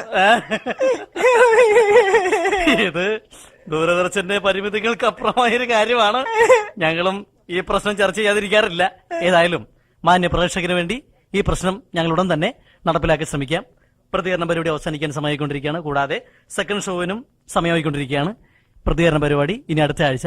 ഇനിയും കത്തുകൾ അയക്കേണ്ട വിലാസം: ക്രൂരദർശൻ കേന്ദ്രം, പോസ്റ്റ് ബോക്സ് നമ്പർ 39900000000, പിന്നെ 34500. നമസ്കാരം. നമസ്കാരം. സിനിമാ വേദിയിൽ എങ്ങനെയെങ്കിലും കയറി പറ്റുക എന്നത് ഏതൊരു ചെറുപ്പക്കാരന്റെയും സ്വപ്നമാണല്ലോ. ഇതാ ഒരു ഡയറക്ടർ സമീപിച്ച ഈ ചെറുപ്പക്കാരനെ നമുക്കൊന്ന് പരിചയപ്പെടാം. സാർ. നമസ്കാരം. ഞാൻ മമ്മൂട്ടി പറഞ്ഞു വിട്ടിട്ട് വന്ന ആളാണ്. മമ്മൂട്ടി സാർ പറഞ്ഞിട്ട് വന്നാണോ? ഇരിക്കെ. ഇപ്പൊ മമ്മൂട്ടി സാർ മദ്രാസിലുണ്ടോ? ഏയ്, മമ്മൂട്ടി ഇപ്പൊ മാർക്കറ്റിലുണ്ട്. അവിടെ ഷൂട്ടിംഗ് ഉണ്ടാവുമല്ലേ? ഷൂട്ടിംഗ് അല്ല, മീനെടുക്കാൻ പോയതാണ്. രാവിലെ പോയതാ. മീനെടുക്കാൻ പോയോ? ആര്? സിനിമയുടെ മമ്മൂട്ടിയുടെ കാര്യമാണോ പറയണേ? ഏയ്, സിനിമയുടെ മമ്മൂട്ടിയല്ല. സാറിന്റെ വീട്ടില് ദിവസം രാവിലെ മീൻ കൊണ്ട് വരുന്ന മമ്മൂട്ടിയില്ലേ, ആ മമ്മൂട്ടിയാണ് സാറിനെ പരിചയപ്പെടാൻ എന്നെ ഇങ്ങോട്ട് പറഞ്ഞു വിട്ടത്. താനിരിക്കാൻ പറ്റേ? എണീറ്റ്. തനിക്ക് എന്താ വേണ്ട? സാർ, അത് ഞാനൊരു പ്രത്യേക കാര്യം പറയാൻ വേണ്ടി വന്നതാണ്. എന്താണ്? എന്റെ കയ്യിൽ കുറെ കഥകളൊക്കെ ഉണ്ട്. കഥ എന്ന് പറഞ്ഞാൽ സാധാരണ കഥയല്ല. ഈ കഥയിൽ കംപ്ലീറ്റ് സ്റ്റോറിയാണ്. 100 ദിവസം ഓടും. ആര്? ഞാൻ ഓടൂ? ഇല്ല, സിനിമ 100 ദിവസം ഓടുന്നു, ഉറപ്പാണ്. സത്യത്തിൽ ഞാനൊരു കഥയൊക്കെ അന്വേഷിച്ചിരിക്കുകയാണ്. കഥ വേണം. തന്റെ നല്ല കഥയുണ്ടെങ്കിൽ ഞാൻ കേൾക്കാം. ഒന്നല്ല, 1000 കഥ. 1000 വേണ്ട, ഒരെണ്ണം. എനിക്ക് നല്ല കഥയാണ് വേണ്ടത്. അതാണല്ലോ എന്റെ പ്രധാന തൊഴിൽ തന്നെ. അതൊന്ന് കേക്കട്ടെ. ആദ്യമായി ഞാൻ ഇവിടെ ഒരു കഥ സാറിന്റെ അടുത്ത് പറഞ്ഞു കേൾപ്പിക്കാം. അതായത് ഒരു സ്പെഷ്യൽ കഥയാണ്. ഇപ്പോഴത്തെ ഈ ട്രെൻഡിന് പറ്റിയൊരു കഥയാണ്. അതായത് ഞമ്മണി ബീഫായിട്ടങ്ങ് പറയാം. ബീഫാ? ചുരുക്കി പറയാന്ന്. ഇംഗ്ലീഷ് വലിയ നിശ്ചയമില്ലെന്ന് തോന്നുന്നല്ലേ? അതായത് 4 തൊഴിലില്ലാത്ത ചെറുപ്പക്കാർ. അവർക്ക് ഒരു ദിവസം വഴിയിൽ നിന്ന് കിടന്ന ഒരു പെട്ടി കിട്ടും. ഈ പെട്ടി നിറയെ സ്വർണമാണ്. നിർത്ത്, ഇത് ഒരുപാട് വന്നല്ലേ? വന്നാണോ? ആ എന്റെ ഓർമ്മയിൽ വന്നതായിട്ട് എനിക്ക് എന്നാ തോന്നുന്നില്ല. എന്റെ ഓർമ്മയിൽ വന്നിട്ടുണ്ട്. വന്നിട്ടുണ്ടല്ലേ? എന്നാ എന്റെ കയ്യിൽ അടുത്ത സ്റ്റോക്ക് ചെയ്യാൻ നടക്കാം. എന്നാ അത് പറ. അടുത്ത കഥയുണ്ട്. എന്നാൽ എന്റെ കയ്യിലൊരു വ്യത്യസ്തമായൊരു പ്രമേഹമുണ്ട്. വ്യത്യസ്തമായത് അതെ. അതാണ് എനിക്ക് വേണ്ടത്. എനിക്ക് എപ്പോഴും അതാണ് ഇഷ്ടം. അതെ, Variety. ഞാനും അതെ വ്യത്യസ്തത വെറൈറ്റി തേടി പോകാനാണ് എന്റെ മെയിൻ ഉദ്ദേശം തന്നെ. അതായത് തൊഴിലില്ലാത്ത 4 ഉദ്യോഗാർത്ഥികളായ കുറെ ചെറുപ്പക്കാർ. ഏ? തൊഴിലില്ലാത്ത 4 ഉദ്യോഗാർത്ഥികളായ ചെറുപ്പക്കാർ. തൊഴിലില്ലാത്ത ഉദ്യോഗാർത്ഥികളാ? ആ. എന്നിട്ട് അവർക്കൊരു ദിവസം വഴി കിടന്നൊരു പാവ കിട്ടുന്നു. ഈ പാവയുടെ ഉള്ളിൽ നിറയെ രത്നങ്ങളാണ്. അപ്പൊ തന്നെ വില്ലൻ വരും. വില്ലൻ വന്ന ഒരു തോക്ക് കാണിച്ചിട്ട് പാവ തരാൻ പറയും. അപ്പൊ ഈ ചെറുപ്പക്കാർ പറയും തോക്ക് തന്ന പാവ തരാന്ന് പറയും. പിന്നെ അവിടെ കൂടെ എഴുതിയാണ്. എന്തൊരു രസമായിരിക്കും അല്ലേ? ഒന്ന് നിർത്തണോ? ആ. എടോ ഇത് എന്ത് കഥയാടോ ഇത്? ആ. ഇതൊക്കെ കണ്ടുപിടുത്ത സാധനമല്ലേ? വേറെ എന്തെങ്കിലും സാധനം ഉണ്ടാ? ഉണ്ട്. ഇന്നേ വരെ ആരും ഇറക്കാത്ത ഒരു ഫാമിലി കഥയുണ്ട് സാറേ. ഫാമിലി ആ. എനിക്കതാണ് ഇഷ്ടം. എനിക്കും അതെ. ഒന്ന് കേക്കട്ടെ, കേക്കട്ടെ. അങ്ങനെയുള്ള വെറൈറ്റി ഡിപ്പോയിലാണ് എന്റെ ഏറ്റവും മെയിൻ ആയിട്ടൊരു വെറൈറ്റി ഡിപ്പോയോ? കഥ പറയാതെ. അതായത് ഒരു അച്ഛൻ, ഒരു അമ്മ, അത് നന്നായി. 2 മക്കൾ. അച്ഛനും അമ്മയ്ക്കും കൂടി 2 മക്കള്. 2 മക്കൾ. അതെ, അതെ. ഇവരുടെ കല്യാണം കഴിഞ്ഞ് ഇവരിങ്ങനെ സുഖമായി ജീവിച്ചു വരിക. എനിക്ക് ഭയങ്കരമായിട്ട് ഇഷ്ടമായ സാധനം. എന്നിട്ട് ഇവരിങ്ങനെ സുഖമായിട്ട് ജീവിക്കും. എന്നിട്ട് ഇങ്ങനെ അവര് സുഖമായിട്ട് ഇങ്ങനെ ജീവിക്കുകയാണ്. നല്ല പല ആഹാരങ്ങളൊക്കെ മേടിച്ച് കഴിച്ച് കുടിച്ച് AC ഇങ്ങനെ കാറിലൊക്കെ പോയി. അല്ല എന്നിട്ട് എന്ത് പറ്റി? പിന്നെ എന്താ പറ്റണ, ഇങ്ങനെ സുഖമായിട്ട് ഇങ്ങനെ ജീവിച്ചു പോവാണ്. അല്ല അവര് സുഖമായിട്ട് ജീവിച്ചിട്ട് എന്താണ്? അല്ല അവരിങ്ങനെ സുഖമായിട്ട് ജീവിക്കുന്നതിന് സാധനത്തിന് എത്ര വിഷമം. എടോ അതല്ല, സിനിമയാവുമ്പോ എന്തെങ്കിലും ഒരു സംഭവം വേണം. സംഭവമൊക്കെ നേരത്തെ സിനിമയിൽ പോയതല്ലേ സാറേ? എടോ ഞാൻ പറഞ്ഞത് നിനക്ക് മനസ്സിലായില്ലേ? ഇല്ല. സിനിമയിൽ സംഭവങ്ങൾ വേണം. കാണാൻ ചെന്നിരിക്കുമ്പോ എന്തിനും വേണ്ടേ? ട്രാജഡി ആക്കണം അല്ലേ? അതിനൊരു വഴിയുണ്ട്. ഒരു ബോംബ് പൊട്ടിക്കാൻ മതി, അപ്പൊ എല്ലാവരും ചാകും. അപ്പൊ പടം ട്രാജഡി ആവും. എങ്ങനെയുണ്ട്? എടോ ട്രാജഡി അങ്ങനെ പടം ഓടൂല. ഓടില്ലേ? എന്നാ കുഴപ്പമില്ല, കോമഡി ആക്കാം. അതിന് നിസ്സാര പണിയല്ലേ ഉള്ളൂ. എങ്ങനെ? ബോംബ് പൊട്ടി മരിക്കണ്ട. ബോംബ് പൊട്ടിയ ആ പുകയുടെ ഉള്ളിൽ നിന്ന് അച്ഛനും അമ്മയും 2 മക്കളും ഇങ്ങനെ സ്ലോ മോഷനിൽ പറന്ന് ചിരിച്ചു വരുമ്പോ ഫ്രീസ് ചെയ്യും. എന്നിട്ട് ആ ഫ്രീസ് ചെയ്യുന്നതിൽ നിന്നും സാറിന്റെ പേര് ഇങ്ങനെ തെളിഞ്ഞു വരും. എന്നിട്ട് അതിന്റെ മുകളില് എന്റെ പേര് കുറച്ചും കൂടി വലുതായി തെളിയും. എന്ത് രസമായിരിക്കും അത് കാണാല്ലേ? എടോ ഇതിനൊരു അവസാനം വേണ്ടേ? നമുക്ക് കഥയിൽ ഒരു ഫിനിഷിംഗ് വേണ്ടേ? ക്ലൈമാക്സ് അവസാനം കൊടുക്കാമല്ലോ. എന്തോന്ന്? എന്തെന്ന് അത് മനസ്സിലായില്ലെങ്കിൽ ശുഭം എന്ന് കൊടുക്കാം. അപ്പൊ നല്ല എളുപ്പമായിരിക്കും അല്ലേ? സംഭവം നല്ല കഥയൊക്കെയാണ്. താനൊന്ന് പോമോ? ശല്യം ചെയ്യാനായിട്ട് ഇറങ്ങിയ മനുഷ്യന് സമയമില്ലാണ്ട് കൂടെ ആകെ തലപൊഴിഞ്ഞിരിക്കുമ്പോഴാണ് ഓരോരുത്തർ വന്നിട്ട് ശല്യം ചെയ്യാനിരിക്കണം. പോയി തരാമോ? അല്ല ഇപ്പൊ ഞാൻ പറഞ്ഞ കഥകളൊന്നും സാറിന് ഇഷ്ടപ്പെട്ടില്ല. എനിക്ക് തന്റെ കഥ ഇഷ്ടമായില്ല. അത് പിടിച്ചില്ലേ? ഇല്ല. എന്നാ ഞാൻ ഈ ഒരു കാര്യം ചെയ്യാം സാർ. എന്താണ്? ഈ കഥ എന്റെ ഒരു സൈഡ് ബിസിനസ് ആണ്. നന്നായിട്ട് അഭിനയിക്കുന്ന ഒരു അഭിനയ നേതാവാണ് ഞാൻ. താൻ നന്നായിട്ട് അഭിനയിക്കുകയൊക്കെ ചെയ്യുമല്ലേ? എന്നാ തോന്നുന്നല്ലേ? ഭയങ്കര അഭിനയിക്കും ഞാൻ. അഭിനയം എന്ന് പറയണതേ ഒരു കലയാണ്. അതിന് തനിക്ക് കഴിയോ? എനിക്ക് ധാരാളം കലയുണ്ട്. ധാരാളം കലയുണ്ട്. ധാരാളം കലയുണ്ടോ? അതെന്റെ ശരീരത്തെ മുഖത്തേക്കൊക്കെ നോക്കി. മുമ്പ് വസൂരി വന്ന ഇഷ്ടം പോലെ കലയുണ്ട് എന്റെ മുഖത്ത്. എടോ അതല്ല പറഞ്ഞത്. അഭിനയം എന്ന കല അത് കൂളായി ചെയ്യേണ്ടതാണ്. ശരി സാർ, കൂളായിട്ട് ചെയ്യില്ലേ? അപ്പൊ ഒരു കാര്യം ചെയ്യാം, നമുക്ക് ഷൂട്ടിങ് കാശ്മീരിലേക്ക് മാറ്റാം. അതെന്തിനാ? അവിടെ ആകുമ്പോ നല്ല തണുപ്പുണ്ടല്ലോ. അഭിനയിച്ചിട്ടുണ്ടെങ്കിൽ നല്ല കൂളാവും, നല്ല തണുത്ത് വിറച്ചെന്ന് അഭിനയിക്കാം. അതല്ല ഞാൻ ഉദ്ദേശിച്ചത്. ഈ അഭിനയം എന്ന് പറയണ്ടല്ലോ, നിങ്ങളുടെ അഭിനയം അത് പുറത്തെടുക്കാനാണ് എന്റെ ഉദ്ദേശം. അതെയോ? അപ്പൊ ഒരു ചാക്ക് വേണമല്ലോ ഇതിന്. അതെന്തിനാ ചാക്ക്? ഈ അഭിനയം പുറത്തെടുക്കുമ്പോ വഴി ചാടി പോരുന്നില്ല, അതിന് വേണ്ടിട്ട് ഒരു ചാക്കിൽ അടച്ചു വെക്കാൻ. എടോ താൻ ഉദ്ദേശിക്കുന്ന പോലെയല്ല, ഞാൻ ജീവിതം പച്ചയായി ചിത്രീകരിക്കുക, അതാണ് എന്റെ ലക്ഷ്യം. ഓഹോ, അത് ശരി. സാർ പച്ചയായിട്ട് ചിത്രീകരിക്കുക അല്ലേ? സാർ എനിക്കൊരു സജഷൻ ഉണ്ട്. പറഞ്ഞോളൂ. ഈ ജീവിതം പച്ചയായിട്ട് ചിത്രീകരിക്കാൻ നല്ലത് നീലയായിട്ട് ചിത്രീകരിച്ചാൽ നന്നായിരിക്കും. പടത്തിന് നല്ല കളക്ഷനും കിട്ടും. താൻ ഭയങ്കര സാധനം. പിന്നെ ഈ ചിത്രത്തിൽ വേറെ സംഭവം ഉണ്ട്. ഈ ചിത്രത്തിൽ നായകൻ മരിക്കുന്ന ഒരു സീനുണ്ട്. മരിച്ചു കിടക്കുന്ന സീനില്ലേ? എന്നാ സാറേ ഒരു ബുദ്ധിയോടെ ഞാൻ പറഞ്ഞുതരാം. കളക്ഷൻ ഉണ്ടാവാൻ വേണ്ടിട്ടാണ്. ഈ നായകൻ മരിച്ചു കിടക്കുമ്പോ ഈ ഡെഡ് ബോഡി ഒന്ന് കുളിപ്പിക്കാൻ നന്നായിരിക്കും. ഈ സിനിമയ്ക്കകത്തൊരു കുളിസീനോടെ കുത്തിത്തിരിക്കുവാണെങ്കിൽ കളക്ഷന്റെ കാര്യം എനിക്കതിൽ യാതൊരു അഹംഭാവവും ഇല്ല. ഞാനൊരു കാര്യം ചെയ്യാം, തന്നെ ഒന്ന് ടെസ്റ്റ് ചെയ്യാം. ഞാൻ തനിക്ക് അഭിനയിക്കാൻ അറിയാവുന്ന നോക്കട്ടെ. ഞാനൊരു തീം പറയാം. തീം തീം പറഞ്ഞേണ്ട തിരിച്ചാൽ ഞാനും പറയും എന്റെ സ്വഭാവം നല്ലതൊന്നുമല്ല. അല്ല ഞാൻ തന്നെ ഉദ്ദേശിച്ച ഞാൻ ഒരു തീം പറഞ്ഞ പ്രശ്നമൊന്നുമില്ലോ. ഇല്ല, തിരിച്ച് ഞാൻ അങ്ങോട്ട് പറയും. എന്ത്? അങ്ങനെ കൊച്ചാക്കിയിട്ട് കാര്യമില്ലല്ലോ. തീമൊക്കെ ഇങ്ങോട്ട് മനുഷ്യന്റെ അടുത്ത് പറയാൻ ഞാനും തിരിച്ചങ്ങോട്ട് തീം പറയുന്ന സ്വഭാവക്കാരനാ. അത് അതിലെന്നെ നടക്കണ്ട. അയ്യ താൻ ഉദ്ദേശിക്കുന്ന പോലെയുള്ള ആ ഒരു ചീത്ത വാക്കല്ല ഞാൻ ഉദ്ദേശിച്ചത്. തീം എന്ന് പറഞ്ഞ കഥയുടെ ഒരു ഇത് പറയാന്ന് ഞാൻ പറഞ്ഞത്. എനിക്ക് അന്നേരം മനസ്സിലായിരുന്നു. പറ്റിക്കാനായിരുന്നു. എന്നിട്ട് ഞാൻ കഥ പറയാൻ പോവാണ്, ശ്രദ്ധിച്ചു കേൾക്കണം. അഭിനയം ശരിക്കും അഭിനയിക്കൂലോ താൻ? അഭിനയിക്കും, കാഴ്ചയ്ക്ക് അഭിനയിക്കും. വളരെ ദൂരെ ഒരു റബ്ബർ എസ്റ്റേറ്റ്. ഡൽഹിയിലാണോ അതോ ഹൈദരാബാദ്? ലൊക്കേഷൻ നോക്കണ്ട ഇപ്പൊ. ദൂരെ ഒരു കൊടുങ്കാറകുള സ്ഥലത്ത് ഒരു എസ്റ്റേറ്റ്. അവിടെ നടുവിലൊരു വലിയ വീട്. വലിയ വീട്? തന്റെ വീട്. എന്റെ വീട്? അതെ അതെ. അവിടെ താൻ ഇങ്ങനെ വീട്ടില് തനിക്ക് ഒറ്റയ്ക്ക് തങ്ങാൻ വേണ്ടിയൊന്നുമില്ലല്ലോ. ഒറ്റയ്ക്ക് തങ്ങാൻ വീട്ടിൽ ഞാൻ ഒറ്റയ്ക്കോ? അല്ല, ഒറ്റയ്ക്കല്ല, ഭാര്യയുണ്ട്. ഒറ്റയ്ക്ക് ഞാൻ കല്യാണം കഴിച്ചിട്ടില്ലല്ലോ. എടോ, ഇതൊരു സാങ്കല്പികമാണ്. ഓഹോ, ഭാര്യ വീടൊക്കെ സങ്കല്പം. എല്ലാം സങ്കല്പം. ഞാൻ ഒറ്റയ്ക്ക് താമസിക്കുന്നു, ഭാര്യ എല്ലാം സങ്കല്പം. അപ്പൊ ഞാൻ പറയാൻ പോണേ, താനൊരു ദിവസം ഈവനിംഗ് വാക്ക് കഴിഞ്ഞ് വീട്ടിലെത്തുമ്പോ വീടിന്റെ മുൻവശത്തെ വാല അടഞ്ഞടക്കുന്നു. അറിഞ്ഞെടുക്കണം. എന്നിട്ട് അത് കണ്ടിട്ട് ഞാൻ തിരിച്ചങ്ങ് പോയി. ഇല്ല, താനാ പോയ കഥ പ്രശ്നവും. താൻ പോവരുത്. താൻ പല പ്രാവശ്യം ഇങ്ങനെ വാതിലിൽ ഇങ്ങനെ മുട്ടും. മുട്ടുമ്പോ വാല് തുറക്കണില്ല. അപ്പൊ എന്നിട്ട് തിരിച്ചു പോയി. ഓ, താൻ അങ്ങനെ പോവാണ്ട് എങ്ങനെയാ? പോവരുതേ. എന്നിട്ട് പിന്നീട് താൻ ഒന്നും ചിന്തിക്കാണ്ട് വാതിലുണ്ടല്ലോ ബലാത്കരമായി തള്ളി തുറക്കണ്. ഞാൻ വാതിലിനെ വിലാസൊക്കെ ചെയ്യായിരിക്കും. വാതിലിനെ വിലാസൊക്കെ ചെയ്യാണ് ഞാൻ. എടോ, അതല്ല, വാതിൽ ബലമായിട്ട് തള്ളി തുറക്കണ്. ബലമായിട്ട് തള്ളി തുറക്കുകയാണ്. വാതിൽ തള്ളി തുറന്നപ്പോ താൻ കണ്ട കാഴ്ച ഉണ്ടല്ലോ, ഒരു ഭർത്താവിന് സഹിക്കാൻ കഴിയാത്ത ഒന്നാണ്. ഒരു ഭർത്താവിന് സഹിക്കാൻ ഭയങ്കരമായിട്ട് കളിക്കും, എനിക്കറിയാതെ.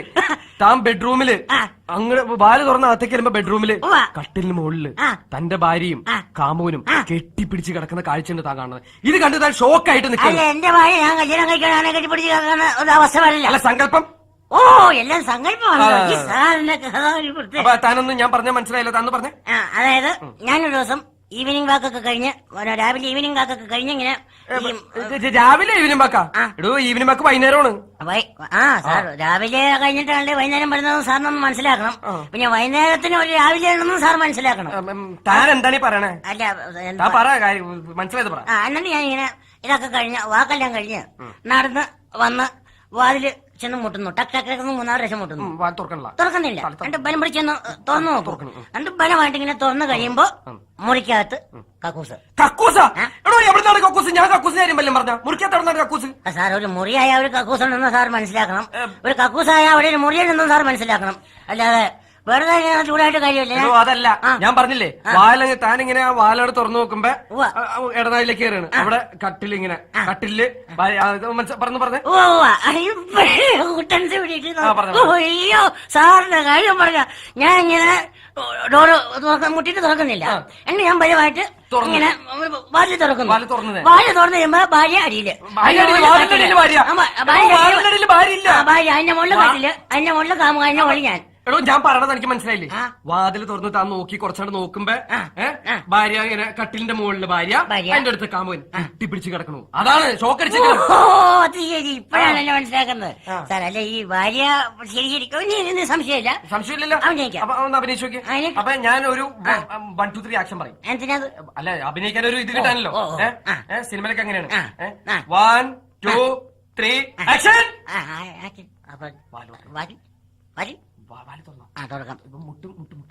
സാറിങ്ങനെ ഫുട്ബോൾ കമന്ററി പറഞ്ഞാൽ പറയില്ല. എനിക്കറിയാം, ഞാൻ അഭിനയിച്ചോണ്ടിരിക്കുന്ന ഒരു സിനിമ മനസ്സിലാവും. സാറിങ്ങനെ പറഞ്ഞാൽ ഞാൻ തുറക്കണമെന്നല്ലേ. തുറക്കാൻ പോയി എന്റെ ഭാര്യ കിടക്കുന്നത്. പോടാ നാളെ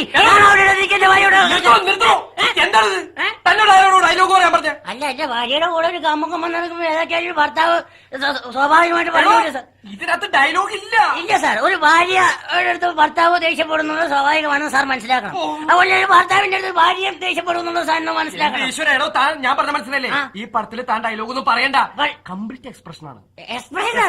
ഓ, ഇതൊക്കെ ക്ലോസറ്റിൽ വരുമോ? ആ, ക്ലോസറ്റിൽ വരും. ക്ലോസറ്റാ, ക്ലോസപ്പ് അതിനകത്ത് വരും. അതാണ് വകുപ്പല്ല സാർ എഴുതി വെച്ചിട്ടുണ്ട്. ഒന്നുകൂടി പറയാമോ? തനിക്ക് സംഭവം മനസ്സിലായിട്ടല്ലോ. അപ്പൊ ബഹളം ഉണ്ടാക്കരുത്. 1, 2, 3 ആക്ഷൻ. സാറ് കൂടുതൽ പറയാൻ നിൽക്കില്ല സാർ. എന്റെ ഈ അഭിനയം കമ്പനി തെറ്റിപ്പോ. ക്യാമറ പുറകിലാണോ മുമ്പിലാണോ? ക്യാമറ മുമ്പിൽ, പുറകില്. അതെയോ? എന്നാ തുറന്നോട്ടെ. വായിലിടണം. തള്ളി തള്ളി. കണ്ടില്ല വായിലിന്? നോക്കിയാ സാങ്കല്പിക കാണില്ലേ? ഇനി ഞാൻ ഷോക്ക് ഷോക്ക് കിട്ടിപ്പോയി.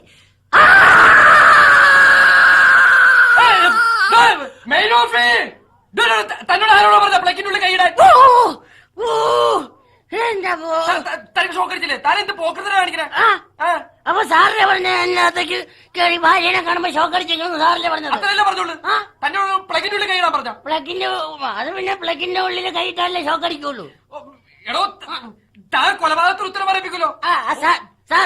സാർ ഒരു കാര്യം മനസ്സിലാക്കണം. എന്ത്? അവിടെ ഒരു പ്ലഗ് ഉണ്ട്, അതിന്റെ അത് വെള്ളിട്ടാൽ ഷോക്ക് അടിക്കുന്ന കാര്യം സാർ മനസ്സിലാക്കണം.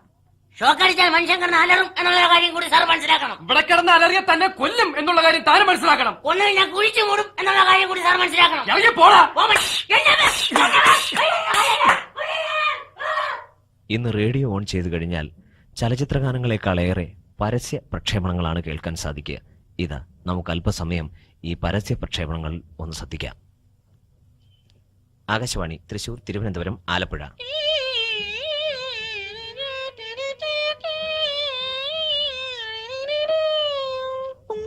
രഞ്ജിനി, ശ്രോതാക്കൾ ആവശ്യപ്പെടാത്ത ചലച്ചിത്രഗാനങ്ങൾ, റെക്കോർഡുകൾ.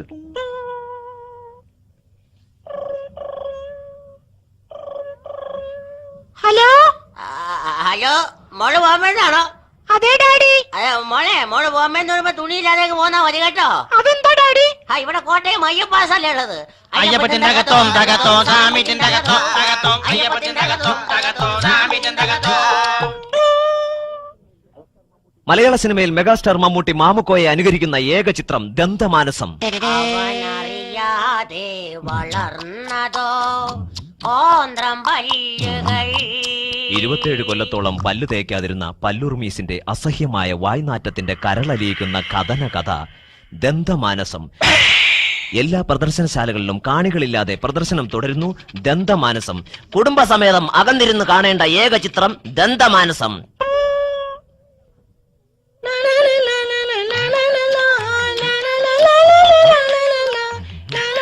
എന്റെ കൊച്ചുമോൾ ഇത്തവണ ഓണത്തിന് എന്തെല്ലാമാ വാങ്ങി തന്നിരിക്കുന്നതെന്നറിയാമോ? പുതിയ ഊന്നുവടി, പുതയ്ക്കാനൊരു കമ്പിളി, തുപ്പാനൊരു കോളാമ്പി, പിന്നെയോ ശവം പെട്ടി. സെന്റ് ജോർജ് ശവപ്പെട്ടി ആവശ്യമുള്ളവൻ വാങ്ങുന്നില്ല, വാങ്ങുന്നവൻ ഉപയോഗിക്കുന്നില്ല, ഉപയോഗിക്കുന്നവൻ അറിയുന്നില്ല. ശവങ്ങൾക്ക് നീണ്ടു നിവർന്ന അനായാസം കിടക്കാനുള്ള സൗകര്യം. സെന്റ് ജോർജ് ശവപ്പെട്ടി പരേതിന് പരിപൂർണ സംതൃപ്തി നൽകുന്നു. പരേതിന്റെ സംതൃപ്തി, അതാണ് ഞങ്ങളുടെ മുദ്രാവാക്യം. 3 ശവപ്പെട്ടി വാങ്ങുന്നവർക്ക് ഒരു എലിപ്പെട്ടി സൗജന്യം. ഈ ആനുകൂല്യം ഏപ്രിൽ 1 വരെ മാത്രം. ശവപ്പെട്ടികൾ മുൻകൂട്ടി റിസർവ് ചെയ്യുക. RIP ചിഹ്നമുള്ള ഏക ശവപ്പെട്ടി സെന്റ് ജോർജ് ശവപ്പെട്ടി. എന്താ രാധ ഇങ്ങനെ ദുഃഖിച്ചു നിൽക്കുന്നത്? ഒന്നും പറയണ്ടടി. എന്ത് പറ്റി? എന്റെ ഭർത്താവിന്റെ വായിന് വല്ലാത്ത നാറ്റം. അയ്യോ എടി, നിന്റെ ഭർത്താവ് ദിവസവും ഏത് ടൂത്ത് പേസ്റ്റ് ആണ് ഉപയോഗിക്കുന്നത്? എന്റെ ഭർത്താവ് ദിവസവും പല്ല് തേക്കാറില്ല. അയ്യേ എടി, എന്റെ ഭർത്താവിന്റെ വായിൽ നല്ല സുഗന്ധമാണടി. അതെയോ? അതിനെന്താ കാരണം? അതിന് കാരണം എന്റെ ഭർത്താവ് ദിവസത്തിൽ 2 പ്രാവശ്യം ക്ലോസറ്റ് ഉപയോഗിച്ചാണ് പല്ല് തേക്കുന്നത്. ഓഹോ, നിന്റെ ഭർത്താവ് ക്ലോസറ്റിലിരുന്നാണോ പല്ല് തേക്കുന്നത്? അതിൽ നല്ല മൗത്ത് വാഷറും അടങ്ങിയിട്ടുണ്ട്. പല്ലുകൾക്ക് പൊട്ടിത്തകർന്നു പോകുന്ന വെണ്മയ്ക്കും നാറ്റത്തിനും ക്ലോസറ്റിലിരുന്ന് പല്ല് തേക്കൂ. German closet. എന്ത്? കാലിന് അസഹ്യമായ ചൊറിച്ചിലുണ്ടോ? വിഷമിക്കണ്ട, കുഞ്ഞിരുന്ന് മാന്തിയാ മതി. ഭരത് മമ്മൂട്ടി വള്ളി നിക്കറിട്ടുകൊണ്ട് അഭിനയിക്കുന്ന ഏക ചിത്രം Johnny knicker. Hi hi hi hi hi hi hi hi hi hi hi hi hi hi hi hi. Johnny നീ രാത്രിയിൽ വള്ളിയുള്ള നിക്കറിട്ട് ഓടിവാ, വേലി ചാടിവാ, നിക്കറ് ഇട ഇടാം ഇടാം ഇടാം ഇടാം കറിന്റെ ബട്ടണ്. ഇടാം ഇടാം ഇടാം ഇടാം ഇടാം. മമ്മൂട്ടിയുടെ അഭിനയ ജീവിതത്തിലെ ഒരു കരിങ്കല്ല്. ജോണിയെ നിക്കറിടിക്കാനാവില്ല മക്കളെ. ജോണിയെ നിക്കറിടിച്ചവരുണ്ട് പലരും, പലവട്ടം. കീറ നിക്കർ തയ്ച്ചു തന്ന എൻ്റെ അച്ഛൻ ആദ്യം എന്നെ നിക്കറിടിച്ചു. ഫുട്പാത്തിൽ നിന്നും നിസ്സാര വിലയ്ക്ക് വാങ്ങിയ എലാസ്റ്റിക് ഇല്ലാത്ത ലൂസായ നിക്കർ എന്റെ ഗുരുനാഥൻ പിന്നെ എന്നെ ഇടിച്ചു. നിക്കറുകൾ ഇടുവാൻ ജോണിയുടെ ജീവിതം പിന്നെയും ബാക്കി. ഷീറ്റിത്തുണി കൊണ്ടും റേഷൻ തുണി കൊണ്ടും തയ്പ്പിച്ച നിക്കർ ജോണി ഇടിക്കാൻ ആണായി പിറന്നവല്ലാരുമില്ല. ജോണി നീ രാത്രിയിൽ വള്ളിയുള്ള നിക്കറിട്ട് ഓടിവാ, വേലി ചാടിവാ. ജോണി നിക്കർ. രാമനാഥ, നിന്റെ സഹോദരി ലെക്സ് സോപ്പ് തേച്ചാണോ കുളിക്കുന്നത്? അതെ, അത് നിനക്കെങ്ങനെ മനസ്സിലായി? അവൾ കുളിച്ചുകൊണ്ടിരുന്നപ്പോൾ ഞാൻ ഒളിഞ്ഞു നോക്കി. ദോശപ്പൊടി, നല്ല ദോശപ്പൊടി, ശ്രീനിവാസൻ നൽകും ദോശപ്പൊടി. ആശ തിരുവോളം മോക്ക് തിന്നാൻ ശ്രീനിവാസൻ നൽകും മൂക്കിപ്പൊടി. ശ്രീനിവാസൻ നൽകുന്നു ദോശപ്പൊടി. അതെ, ദോശക്ക് ചേർക്കുവാൻ വേണ്ടി ഞാൻ നിർമ്മിച്ച പുതിയ പൊടിയാണ് ശ്രീനിവാസ മൂക്കിപ്പൊടി. ഇത് കുട്ടികൾക്ക് ഓരോ കിലോ വീതം കൊടുക്കുന്നത് വളരെ നല്ലതാണ്. കുട്ടികൾക്ക് വിശപ്പുണ്ടാകും. ആശ തിരുവോളം മൂക്ക് തിന്നാൻ ശ്രീനിവാസനാൾക്ക് മൂക്കിപ്പൊടി. ഇന്ന് നമ്മുടെ നാട്ടിൽ ഓട്ടോറിക്ഷ ഓടിക്കുന്നവർ എല്ലാവരും തന്നെ പുരുഷന്മാരാണല്ലോ. ഈ അടുത്ത കാലത്ത് ഓട്ടോറിക്ഷ ഓടിക്കുവാൻ സ്ത്രീകൾക്കും അനുവാദം ലഭിച്ചിരിക്കുകയാണ്. എറണാകുളത്ത് ഇതിനകം 2 സ്ത്രീകൾക്ക് ഓട്ടോറിക്ഷ ഓടിക്കുവാനുള്ള ലൈസൻസും കൊടുത്തു കഴിഞ്ഞു.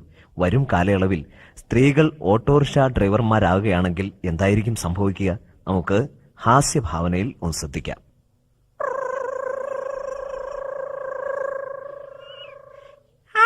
ശാന്തമ്മേ, നിന്നെ കണ്ടിട്ട് എത്ര നാളായിടേ. എന്തൊക്കെയുണ്ടടി വിശേഷം? സുഖം തന്നെ. പിന്നെ നിനക്ക് ഓട്ടോ ഒക്കെ എങ്ങനെ ഉണ്ടടി? അയ്യോ, എനിക്ക് നല്ല ഓട്ടോ ആടി, പക്ഷെ കംപ്ലീറ്റ് ലോങ്ങാ. നേരാ, നിന്റെ ബാക്ക് എഞ്ചിൻ ആയതുകൊണ്ട് നിനക്ക് ലോങ് ഓട്ടോ ഒരുപാട് കിട്ടുന്നുണ്ടല്ലേ? അതൊക്കെ പോട്ടെ, നിനക്ക് ഫ്രണ്ട് എഞ്ചിൻ ആയതുകൊണ്ട് ടൗണിലൊക്കെ നല്ല ഡിമാൻഡ് ആണെന്ന് കേട്ടു. ഞാൻ ഫ്രണ്ട് എഞ്ചിൻ ആയതുകൊണ്ടേ ടൗണിലൊക്കെ നല്ല ഡിമാൻഡാ, നല്ല കോളാ. അയ്യേ, നിന്റെ ഓട്ടോയുടെ ഹൗസിംഗ് എന്താടി ഇങ്ങനെ തള്ളി വെക്കണത്? അയ്യോ, അത് കുഴപ്പമില്ലടി, ബോർ ചെയ്താ മാറിക്കോളും. ഏതായാലും എന്റെ വണ്ടി ഒന്ന് വർക്ക്ഷോപ്പിൽ കയറ്റാറായിട്ടുണ്ട്. അതൊക്കെ പോട്ടെ, എടി നിനക്ക് കല്യാണക്കാരും ഒന്നും കേട്ടില്ലോ, അതെന്തായി? ഒരു റേഷൻ കടക്കാരൻ. അതെന്നാടി? എനിക്ക് റേഷൻ കടക്കാരെ കണ്ണെടുത്താ കണ്ടുകൂടാ. അതെന്താടി അങ്ങനെ? അതെ, ഒരു സ്നേഹമില്ലാത്തവന്മാരാടി ഈ റേഷൻ കടക്കാര്. നമ്മളെന്തെങ്കിലും വാങ്ങാൻ വേണ്ടി റേഷൻ കടയിൽ ചെന്നാ അവര് അപ്പൊ തന്നെ പറയും അവിടെ സാധനം ഉണ്ടെങ്കിലും പറയും ഇവിടെ ഇല്ല, സാധനം ഇല്ല, പാമോയില് തീർന്നു പോയി, അരിയില്ല, മാറി നിക്ക്, പിന്നെ വാ, നാളെ വാ. ഒരു സ്നേഹവും ഇല്ലാത്തവന്മാരാടി ഇവന്മാര്. എടി, റേഷൻ കടക്കാരെ അങ്ങനെ പറഞ്ഞ് ഒഴിവാക്കരുത് കേട്ടോ, അവര് നല്ല പൈസയുള്ള ആൾക്കാരാ. പൈസ ഉണ്ടായിട്ട് എന്താടി കാര്യം? സ്നേഹം വേണ്ടേ? സ്നേഹമല്ലേ മനുഷ്യന് വലുത്. പിന്നെ നിനക്ക് ഏത് ജോലിക്കാരനാടി ഇഷ്ടം? എനിക്ക് പ്രൈവറ്റ് ബസ്സിലെ കണ്ടക്ടറെങ്കിലാണ് ഇഷ്ടം. അവരാണെങ്കിൽ നല്ല സ്നേഹമുള്ളവരാ. കാരണം ബസ്സിൽ എത്ര തിരക്കുണ്ടെങ്കിലും നമ്മളെ കണ്ടു കഴിഞ്ഞാ അവര് പറയും അകത്തോട്ട് വാ, കേറി നിക്ക്, കമ്പിയിലോട്ട് പിടിക്ക്. എന്ത് സ്നേഹമാണെന്നറിയാവോ? ഞാൻ കല്യാണം കഴിക്കുകയാണെങ്കിൽ ഒരു പ്രൈവറ്റ് ബസ്സിലെ കണ്ടക്ടറെ കേട്ടു. അയ്യോ, അതാ ഒരു ഓട്ടം വരുന്നുണ്ട്. അതെനിക്ക് വരുന്ന ഓട്ടാ. ഞാൻ ആദ്യം കിടക്കുന്നത് കേട്ടോ, കേറി പിടിക്കല്ലേ. സുന്ദരി ഒന്നൊരുങ്ങി ഇങ്ങോട്ട് ബാ, നാളെയാണ് താളിമംഗേ. സുന്ദരി ഓട്ടോറിക്ഷയാണല്ലോ. ഹലോ സുന്ദരി ചേച്ചി, ഒന്ന് പോകണമല്ലോ, വരാമോ? എവിടെ പോകാനാണ്? നമുക്ക് ഒന്ന് എറണാകുളത്ത് പോകണമല്ലോ. എറണാകുളം എന്ന് പറയുന്ന സ്ഥലം ഇതാണ്. എറണാകുളത്ത് എവിടെയാ പോകേണ്ടത്? എറണാകുളത്തെ ഒരു കുളമുണ്ടല്ലോ, ആ കുളം ഒന്ന് കാണാൻ കൊടുക്കാനാണ്. ഇവിടെ കുളവും തോടൊന്നും ഇല്ല. അപ്പൊ പിന്നെ എറണാകുളം എന്ന് പറയുന്ന പേരെങ്ങനെയാണ് പറയാൻ കൊടുത്തത്? കമ്മത്തിന് പോകേണ്ട സ്ഥലത്തിന്റെ പേര് പറ. എറണാകുളത്ത് ജെട്ടി ഉണ്ടല്ലോ. ജെട്ടിയിൽ പോണല്ലേ? ബോട്ട് ജെട്ടിയില്? ബോട്ട് ജെട്ടി അല്ല പണ്ടാരം, ജെട്ടി വിൽക്കുന്ന സ്ഥലമാണ്, അവിടെയാണ് പോവാൻ കൊടുക്കേണ്ടത്. അവിടെ വരെ ഒന്ന് പോണം. കടലിന്റെ അടുത്തല്ല പറഞ്ഞ പറയാൻ കൊടുത്തത് കേട്ടത്. അവിടെ വരെ ഒന്ന് പോണം. ഹൈ, കാണാൻ നല്ല രസമുള്ള ഡ്രൈവർ. എന്താണ് പറഞ്ഞത്? അല്ല, വണ്ടി കാണാൻ നല്ല രസമുണ്ടെന്ന് പറയുകയായിരുന്നു. എന്നാ കേറിക്കോ, കേറിക്കോ, കേറാവട്ടെ. കേറാം. പണ്ടാരം പണ്ടാരം. ദേ കമ്മത്തെ, എന്താണ്? ഒരല്പം തകരാറുണ്ടേ. പിന്നെ ഏതായാലും ഒന്ന് പിടിച്ചിരുന്നോ? പിടിക്കുന്ന കാര്യം നമ്മളേറ്റു. എന്നെ പിടിക്കാനല്ല പറഞ്ഞത്. പിന്നെ എന്നെ പിടിക്കാനല്ല പറഞ്ഞു, വണ്ടിയിൽ പിടിക്കാനാ പറഞ്ഞത്. അപ്പൊ പിന്നെ നിങ്ങൾ പിടിച്ചിരുന്നോളാൻ പറഞ്ഞത് എന്ത് പണ്ടാരത്തിനാണ്? അതെ, വണ്ടിയിൽ പിടിക്കാനാ പറഞ്ഞത്. പണ്ടാരമായ കാര്യം. അയ്യോ, കുറച്ച് സ്റ്റാർട്ടിംഗ് ട്രബിൾ ഉണ്ട്. ആർക്കാണ്? തനിക്കാണോ? എനിക്കല്ലടോ, എന്റെ വണ്ടിക്ക്. നമ്മൾ കരുതി. എന്ത് കരുതിന്ന്? വണ്ടിക്കായിരിക്കുന്നു, അല്ലാണ്ട് ആർക്കാണ് സ്റ്റാർട്ടിംഗ് ട്രബിള്? കമ്മത്തേ, പണ്ടാരമാണ്. ഒന്ന് പുറകീന്ന് തള്ളിക്കേ. അനാവശ്യം പറയത്. നമുക്ക് ചാണകം പറയും കേട്ടോ. അയ്യോ, അവിടെ ചാണകമൊന്നുമില്ല. ഇവിടെ പട്ടാപ്പകൽ സമയത്ത് എങ്ങനെയാണ് തല്ലാൻ കൊടുക്കുന്നത്? കമ്മത്ത് അവിടെ ഒന്ന് തള്ളിക്കോ, ആരും കാണൂല, കുഴപ്പമൊന്നുമില്ല. അപ്പൊ നമ്മൾ തന്നെ തല്ലാൻ കൊടുക്കാം. ധൈര്യമായിട്ട് തള്ളിക്കോ. തള്ളാം. പിടിച്ചോ, പിടിച്ചോ. അനാവശ്യം കാണിക്കുന്നു. ഇവിടെ താൻ എന്റെ പുറത്ത് തള്ളാനല്ല പറഞ്ഞത്, പിന്നെ ഓട്ടോറിക്ഷയുടെ പുറകിൽ തള്ളാനാ പറഞ്ഞത്. ഏതായാലും ഓട്ടോറിക്ഷക്കാരുടെ പുറത്ത് തള്ളാൻ പറ്റിയില്ലല്ലോ, ഓട്ടോയുടെ പുറകിൽ നിന്ന് തള്ളിത്തരാം. പിടിച്ചോ, പിടിച്ചോ. ഇനി ഏതായാലും താൻ തള്ളണ്ട. പോട്ടെ, പോട്ടെ. എന്റെ തിരുമൽ ദേവ, എന്താണിത്? ദൈവമേ, എറണാകുളം എന്ന് പറഞ്ഞപ്പോൾ നമ്മൾ കരുതി ഒരു കുളമേ ഉള്ളൂ എന്ന്. ഇത് പണ്ടാരം റോഡ് നിറച്ചു കുളമാണല്ലോ. പണ്ടാരം നല്ല ഓട്ടമുള്ള വണ്ടിയാണല്ലേ? അല്ല, അതെങ്ങനെ കമ്മത്തിന് മനസ്സിലായി? ഡ്രൈവറെ കണ്ടാൽ അറിയാമല്ലോ നല്ല ഓട്ടമുണ്ടോ എന്ന്. ഈ വണ്ടി ഓടിക്കാൻ ഒരുപാട് പണിയുണ്ടല്ലോടോ. സ്റ്റിയറിംഗ് കറക്കണം, ക്ലച്ച് വലിക്കണം, ബ്രേക്ക് വലിക്കാൻ കൊടുക്കണം, ആക്സിലേറ്റർ വലിക്കാൻ കൊടുക്കണം, ഇതിന്റെയൊക്കെ കൂട്ടത്തിൽ ഹോൺ അടിക്കാൻ കൊടുക്കണം. സുന്ദരി ചേച്ചി, വേണമെങ്കിൽ ഹോൺ ഞാൻ അടിച്ചു കൊടുക്കാം. എങ്ങനെ? വലിയ സഹായം ഒന്നും വേണ്ട. മര്യാദക്ക് ഇരുന്നാ മതി വണ്ടിയിൽ. അപ്പൊ ഒരു പണി ചെയ്, വണ്ടി എടുത്തോട്ട് തിരിക്കെ. Right right. റൈറ്റോ? ഇടത്തോട്ട് തിരിക്കാൻ പറഞ്ഞിട്ട് റൈറ്റ് എന്ന് പറഞ്ഞ റൈറ്റിലോട്ട് തിരിക്കാൻ പറഞ്ഞ എങ്ങനെയാ ശരിയാവുന്നത്? എടോ പണ്ടാരം, ഞാൻ പറഞ്ഞത് ശരിയാണ്ടോ? റൈറ്റിലോട്ട് തിരിക്കാനല്ല പറയാൻ കൊടുത്തത്. നിങ്ങൾ ഇടത്തോട്ട് തിരിച്ചത് റൈറ്റ് ആണെന്ന് പറയുകയായിരുന്നു, ശരിയാണെന്ന് പറയുകയായിരുന്നു. ഇത് നേരെ പോട്ടെ, വലത്തോട്ട് പോട്ടെ. ദേഹത്തൊന്ന് കൈയെടുത്തേ, തോണ്ടാതെ സംസാരിച്ചാ മതി കേട്ടോ. പണ്ടാരം, നമ്മളുടെ കൈ നിങ്ങളുടെ ദേഹത്തിനത് അറിഞ്ഞില്ല. ദൈവമേ, ഒരു കുർത്തം കിട്ട കൈയാണ് എന്റെ ബലത്തെ കൈ. ഇതാണോ ജെട്ടി? ഇതാണോ ജെട്ടിന്ന്? അല്ലടോ ചെട്ടി. പണ്ടാരം, ദേ ജാതിക്ക് വിളിക്കരുത് കേട്ടോ. അനാവശ്യം പറഞ്ഞാൽ മുഖത്ത് ഭൂവെക്കും. മര്യാദക്ക് പറഞ്ഞു, ഇതാണോ ജെട്ടി? ഇത് ജെട്ടി അല്ല. അല്ല, കുട്ടികൾ ജെട്ടിയിട്ട് നടക്കുന്നത് കണ്ട് ചോദിക്കാൻ കൊടുത്തതാണ്. ഇനി റൈറ്റിൽ തിരിഞ്ഞ് നേരെ പോട്ടെ, അല്ലെങ്കിൽ നേരെ പോകണ്ട, വളഞ്ഞു പോയാൽ മതി. മതിലിൽ ചെന്നിരിക്കും നേരെ പോയാൽ. എടാ പുറത്തുനിന്ന് കൈ എടുക്കണോ? തോണ്ടാതെ പറയാൻ ഞാൻ പറഞ്ഞില്ലേ. കൊള്ളാം. ഇതാണോ ജെട്ടി വാങ്ങുന്ന സ്ഥലം? ഇവിടെയൊക്കെ ഉണ്ടാകും. എത്ര രൂപയാവും? എന്ത് ജെട്ടിക്കോ? ജെട്ടിക്കല്ലടോ പണ്ടാർമേ. ഓട്ടോറിക്ഷ കൂലി എത്രയാണെന്നാണ് ചോദിക്കാൻ കൊടുത്തത്? 40 രൂപ. 40 രൂപയോ? എടോ, ഓട്ടോറിക്ഷയുടെ വിലയല്ല ചോദിച്ചത്, കൂലിയാണ് ചോദിക്കാൻ കൊടുത്തത്. കൂലി തന്നെയാണ് പറഞ്ഞത്, 40 രൂപ. ഓട്ടോറിക്ഷ ചാർജ് 10 രൂപ. ഓരോ തോണ്ടിനും 10 രൂപ വെച്ച് 3 തോണ്ടുണ്ട്. 3 തോണ്ടിന് 30 രൂപ. അങ്ങനെ മൊത്തം 40 രൂപ. എന്റെ തിരുമൽ ദേവ, ഇത് ആരുടെ നിയമമാണ്ടോ പണ്ടാർമേ? വനിതാ ഓട്ടോറിക്ഷ തൊഴിലാളി യൂണിയന്റെ നിയമമാ. എന്റെ പൊണ്ണു പെങ്ങളെ, 10 രൂപയിൽ നിന്ന് 10 പൈസ പോലും നമ്മൾ ആണാണെങ്കിൽ തരില്ല. ഞാൻ പെണ്ണാണെങ്കിൽ തന്റെ കയ്യിൽ നിന്ന് പൈസ ഞാൻ ഇന്ന് വാങ്ങിച്ചിരിക്കും, ഇപ്പൊ വാങ്ങിക്കും. അത് തന്റേതാ. ഒരു കാര്യം ചെയ്യാം. നിങ്ങൾ പെണ്ണുങ്ങൾക്ക് ധൈര്യം ഉണ്ടെങ്കിൽ മേടിക്കാൻ കൂടെ. ഞാൻ പെണ്ണാണെങ്കിൽ വാങ്ങിക്കും. പെണ്ണാണെന്ന് കരുതി ഒന്നും ചെയ്യൂലെന്ന് കരുതിയല്ലേ? എന്റെ കയ്യിലും ചില മരുന്നൊക്കെ ഉണ്ടോ. മരുന്നാണ്? ഞാൻ കാണിച്ചു തരാം. ഞാൻ ഇപ്പൊ തന്നോട് വാങ്ങിക്കുന്ന കാണിച്ചു തരാം. കണ്ടോ? നിങ്ങൾ എന്തിനാണ് ഈ സാരി അയക്കാൻ കൊടുക്കുന്നത്? നമുക്ക് നാണകം വരും കേട്ടോ പണ്ടാർമേ. പൈസ തരില്ല അല്ലേ? എന്റെ ദൈവമേ. അയ്യോ നാട്ടുകാരെ, ഓടി വരണേ. ഈ കമ്മത്തന്നെ അപമാനിക്കാൻ ശ്രമിക്കണേ, ഓടി വരണേ. നശിപ്പിക്കാൻ ശ്രമിക്കണേ, ഓടി വരണേ. ഇതെന്ത് പണ്ടാരമാണ്? നമ്മൾ ഒന്നും ചെയ്തില്ലല്ലോ പണ്ടാരത്തിൽ. ഓടി വായോ, ഈ കമ്മത്തന്നെ അപമാനിക്കുന്നേ. പണ്ടാരം എത്ര കാശ് വേണമെങ്കിൽ തരാൻ കൊടുക്കാം. 40 അല്ല, ഇന്നാ 50 പിടിച്ചോ പണ്ടാരം. ബാക്കി തന്നില്ലെങ്കിലും കുഴപ്പമില്ല. അങ്ങനെ വഴിക്ക് വാ. എന്റെ തിരുമൽ ദേവാ. സിനിമ കാണാൻ സിനിമാ തിയേറ്ററിലെത്തിയാൽ നമുക്ക് ആദ്യമായി കാണാൻ സാധിക്കുന്നത് വരാൻ പോകുന്ന സിനിമയുടെ ട്രailer-ആണ്. ഇതാ വരാൻ പോകുന്ന പുതിയ മലയാള സിനിമയുടെ ഏതാനും ഭാഗങ്ങൾ നമുക്ക് ശ്രദ്ധിക്കാം.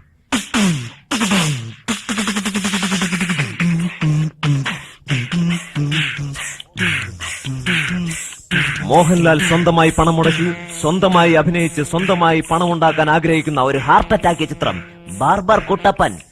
ഇമ്പമേറിയ മാരകമായ ഗാനങ്ങൾ. ബാർബർ കുട്ടപ്പ, എട ബാർബർ കുട്ടപ്പ, ബാർബർ കുട്ടപ്പ, എട ബാർബർ കുട്ടപ്പ, കത്തി കല്ലിൽ തേച്ചുമിനുക്കി വാടാ കുട്ടപ്പ, ശവരം ചെയ്യാനായി ബാർബർ കുട്ടപ്പ, എട ബാർബർ കുട്ടപ്പ. വികാര നിർഭരമായ രംഗങ്ങൾ. നീയല്ലോടെ ബാർബർ കുട്ടപ്പൻ അനിയൻ, കൊട്ടോടി വേലപ്പൻ.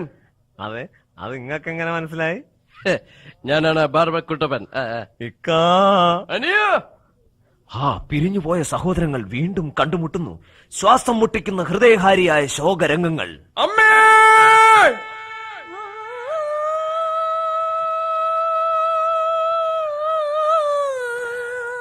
അമ്മേ, ഇത്രയും കാലം എവിടെയായിരുന്നു അമ്മേ?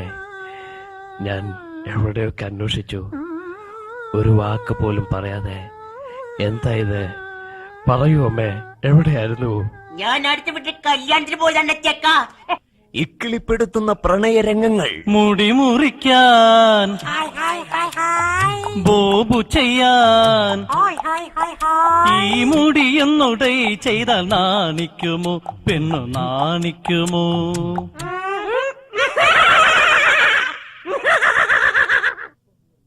ചൊറി അമൽദേവിന്റെ ഇമ്പമേറിയ ഗാനങ്ങൾ. ഇവിടെ മനുഷ്യൻ എന്തുവില? 10 രൂപ. അടങ്ങാത്ത പുകയുടെയും ജലദോഷത്തിന്റെയും കഥ. എടാ കുട്ടപ്പ, മുട്ടയടിക്കുന്നതിന് എന്താ ചാർജ്? ഇത് ബാർബർ ഷാപ്പാണ്. അല്ല, തട്ടുകടയൊന്നുമല്ല. എടാ, കഴിക്കുന്ന മുട്ടയുടെ കാര്യമല്ല, തല മുട്ടയടിക്കുന്ന കാര്യമാ ഞാൻ ചോദിച്ചത്. മുട്ടയടിക്കാൻ 15 രൂപയാവും. അപ്പുറത്ത് അന്ത്രൂന്റെ കടയിൽ വെറും 5 രൂപയല്ലേ ഉള്ളൂ. അവിടെ പോയി 5 രൂപയ്ക്ക് ചേട്ടൻ മുട്ടയടിക്കുന്നതിൽ എനിക്ക് യാതൊരു വിരോധമില്ല. ഇവിടെ 15 രൂപയാവും. എടാ ചക്ക, നീന്തരിക്ക് 5 രൂപയ്ക്ക് മുട്ടയടിക്കേണ്ടതായിട്ട് വരും. ഇല്ല, എനിക്ക് 15 രൂപ തന്നാലേ ഞാൻ മുട്ടയടിക്കൂ. ഇയാളാര്? ഞാൻ 5 രൂപയ്ക്ക് മുട്ടയടിക്കാനാ തീരുമാനിച്ചിരിക്കുന്നതെങ്കിലോ. ജനാർദ്ദനൻ 15 രൂപയ്ക്കാണോ മുട്ടയടിച്ചത്, 5 രൂപയ്ക്കാണോ മുട്ടയടിച്ചത്? നേരിട്ട് വെള്ളിത്തിരയിൽ കാണുക. ബാർബർ കുട്ടപ്പൻ. ഞങ്ങളുടെ പല കാസറ്റുകളിലൂടെയും ആമിനായി താത്തയുടെ വിശേഷങ്ങൾ നിങ്ങൾ ധാരാളം കേട്ടിട്ടുണ്ട്. ഇതാ പുതിയ കുറെ വിശേഷങ്ങളുമായി ആമിനായി താത്ത എത്തുന്നു.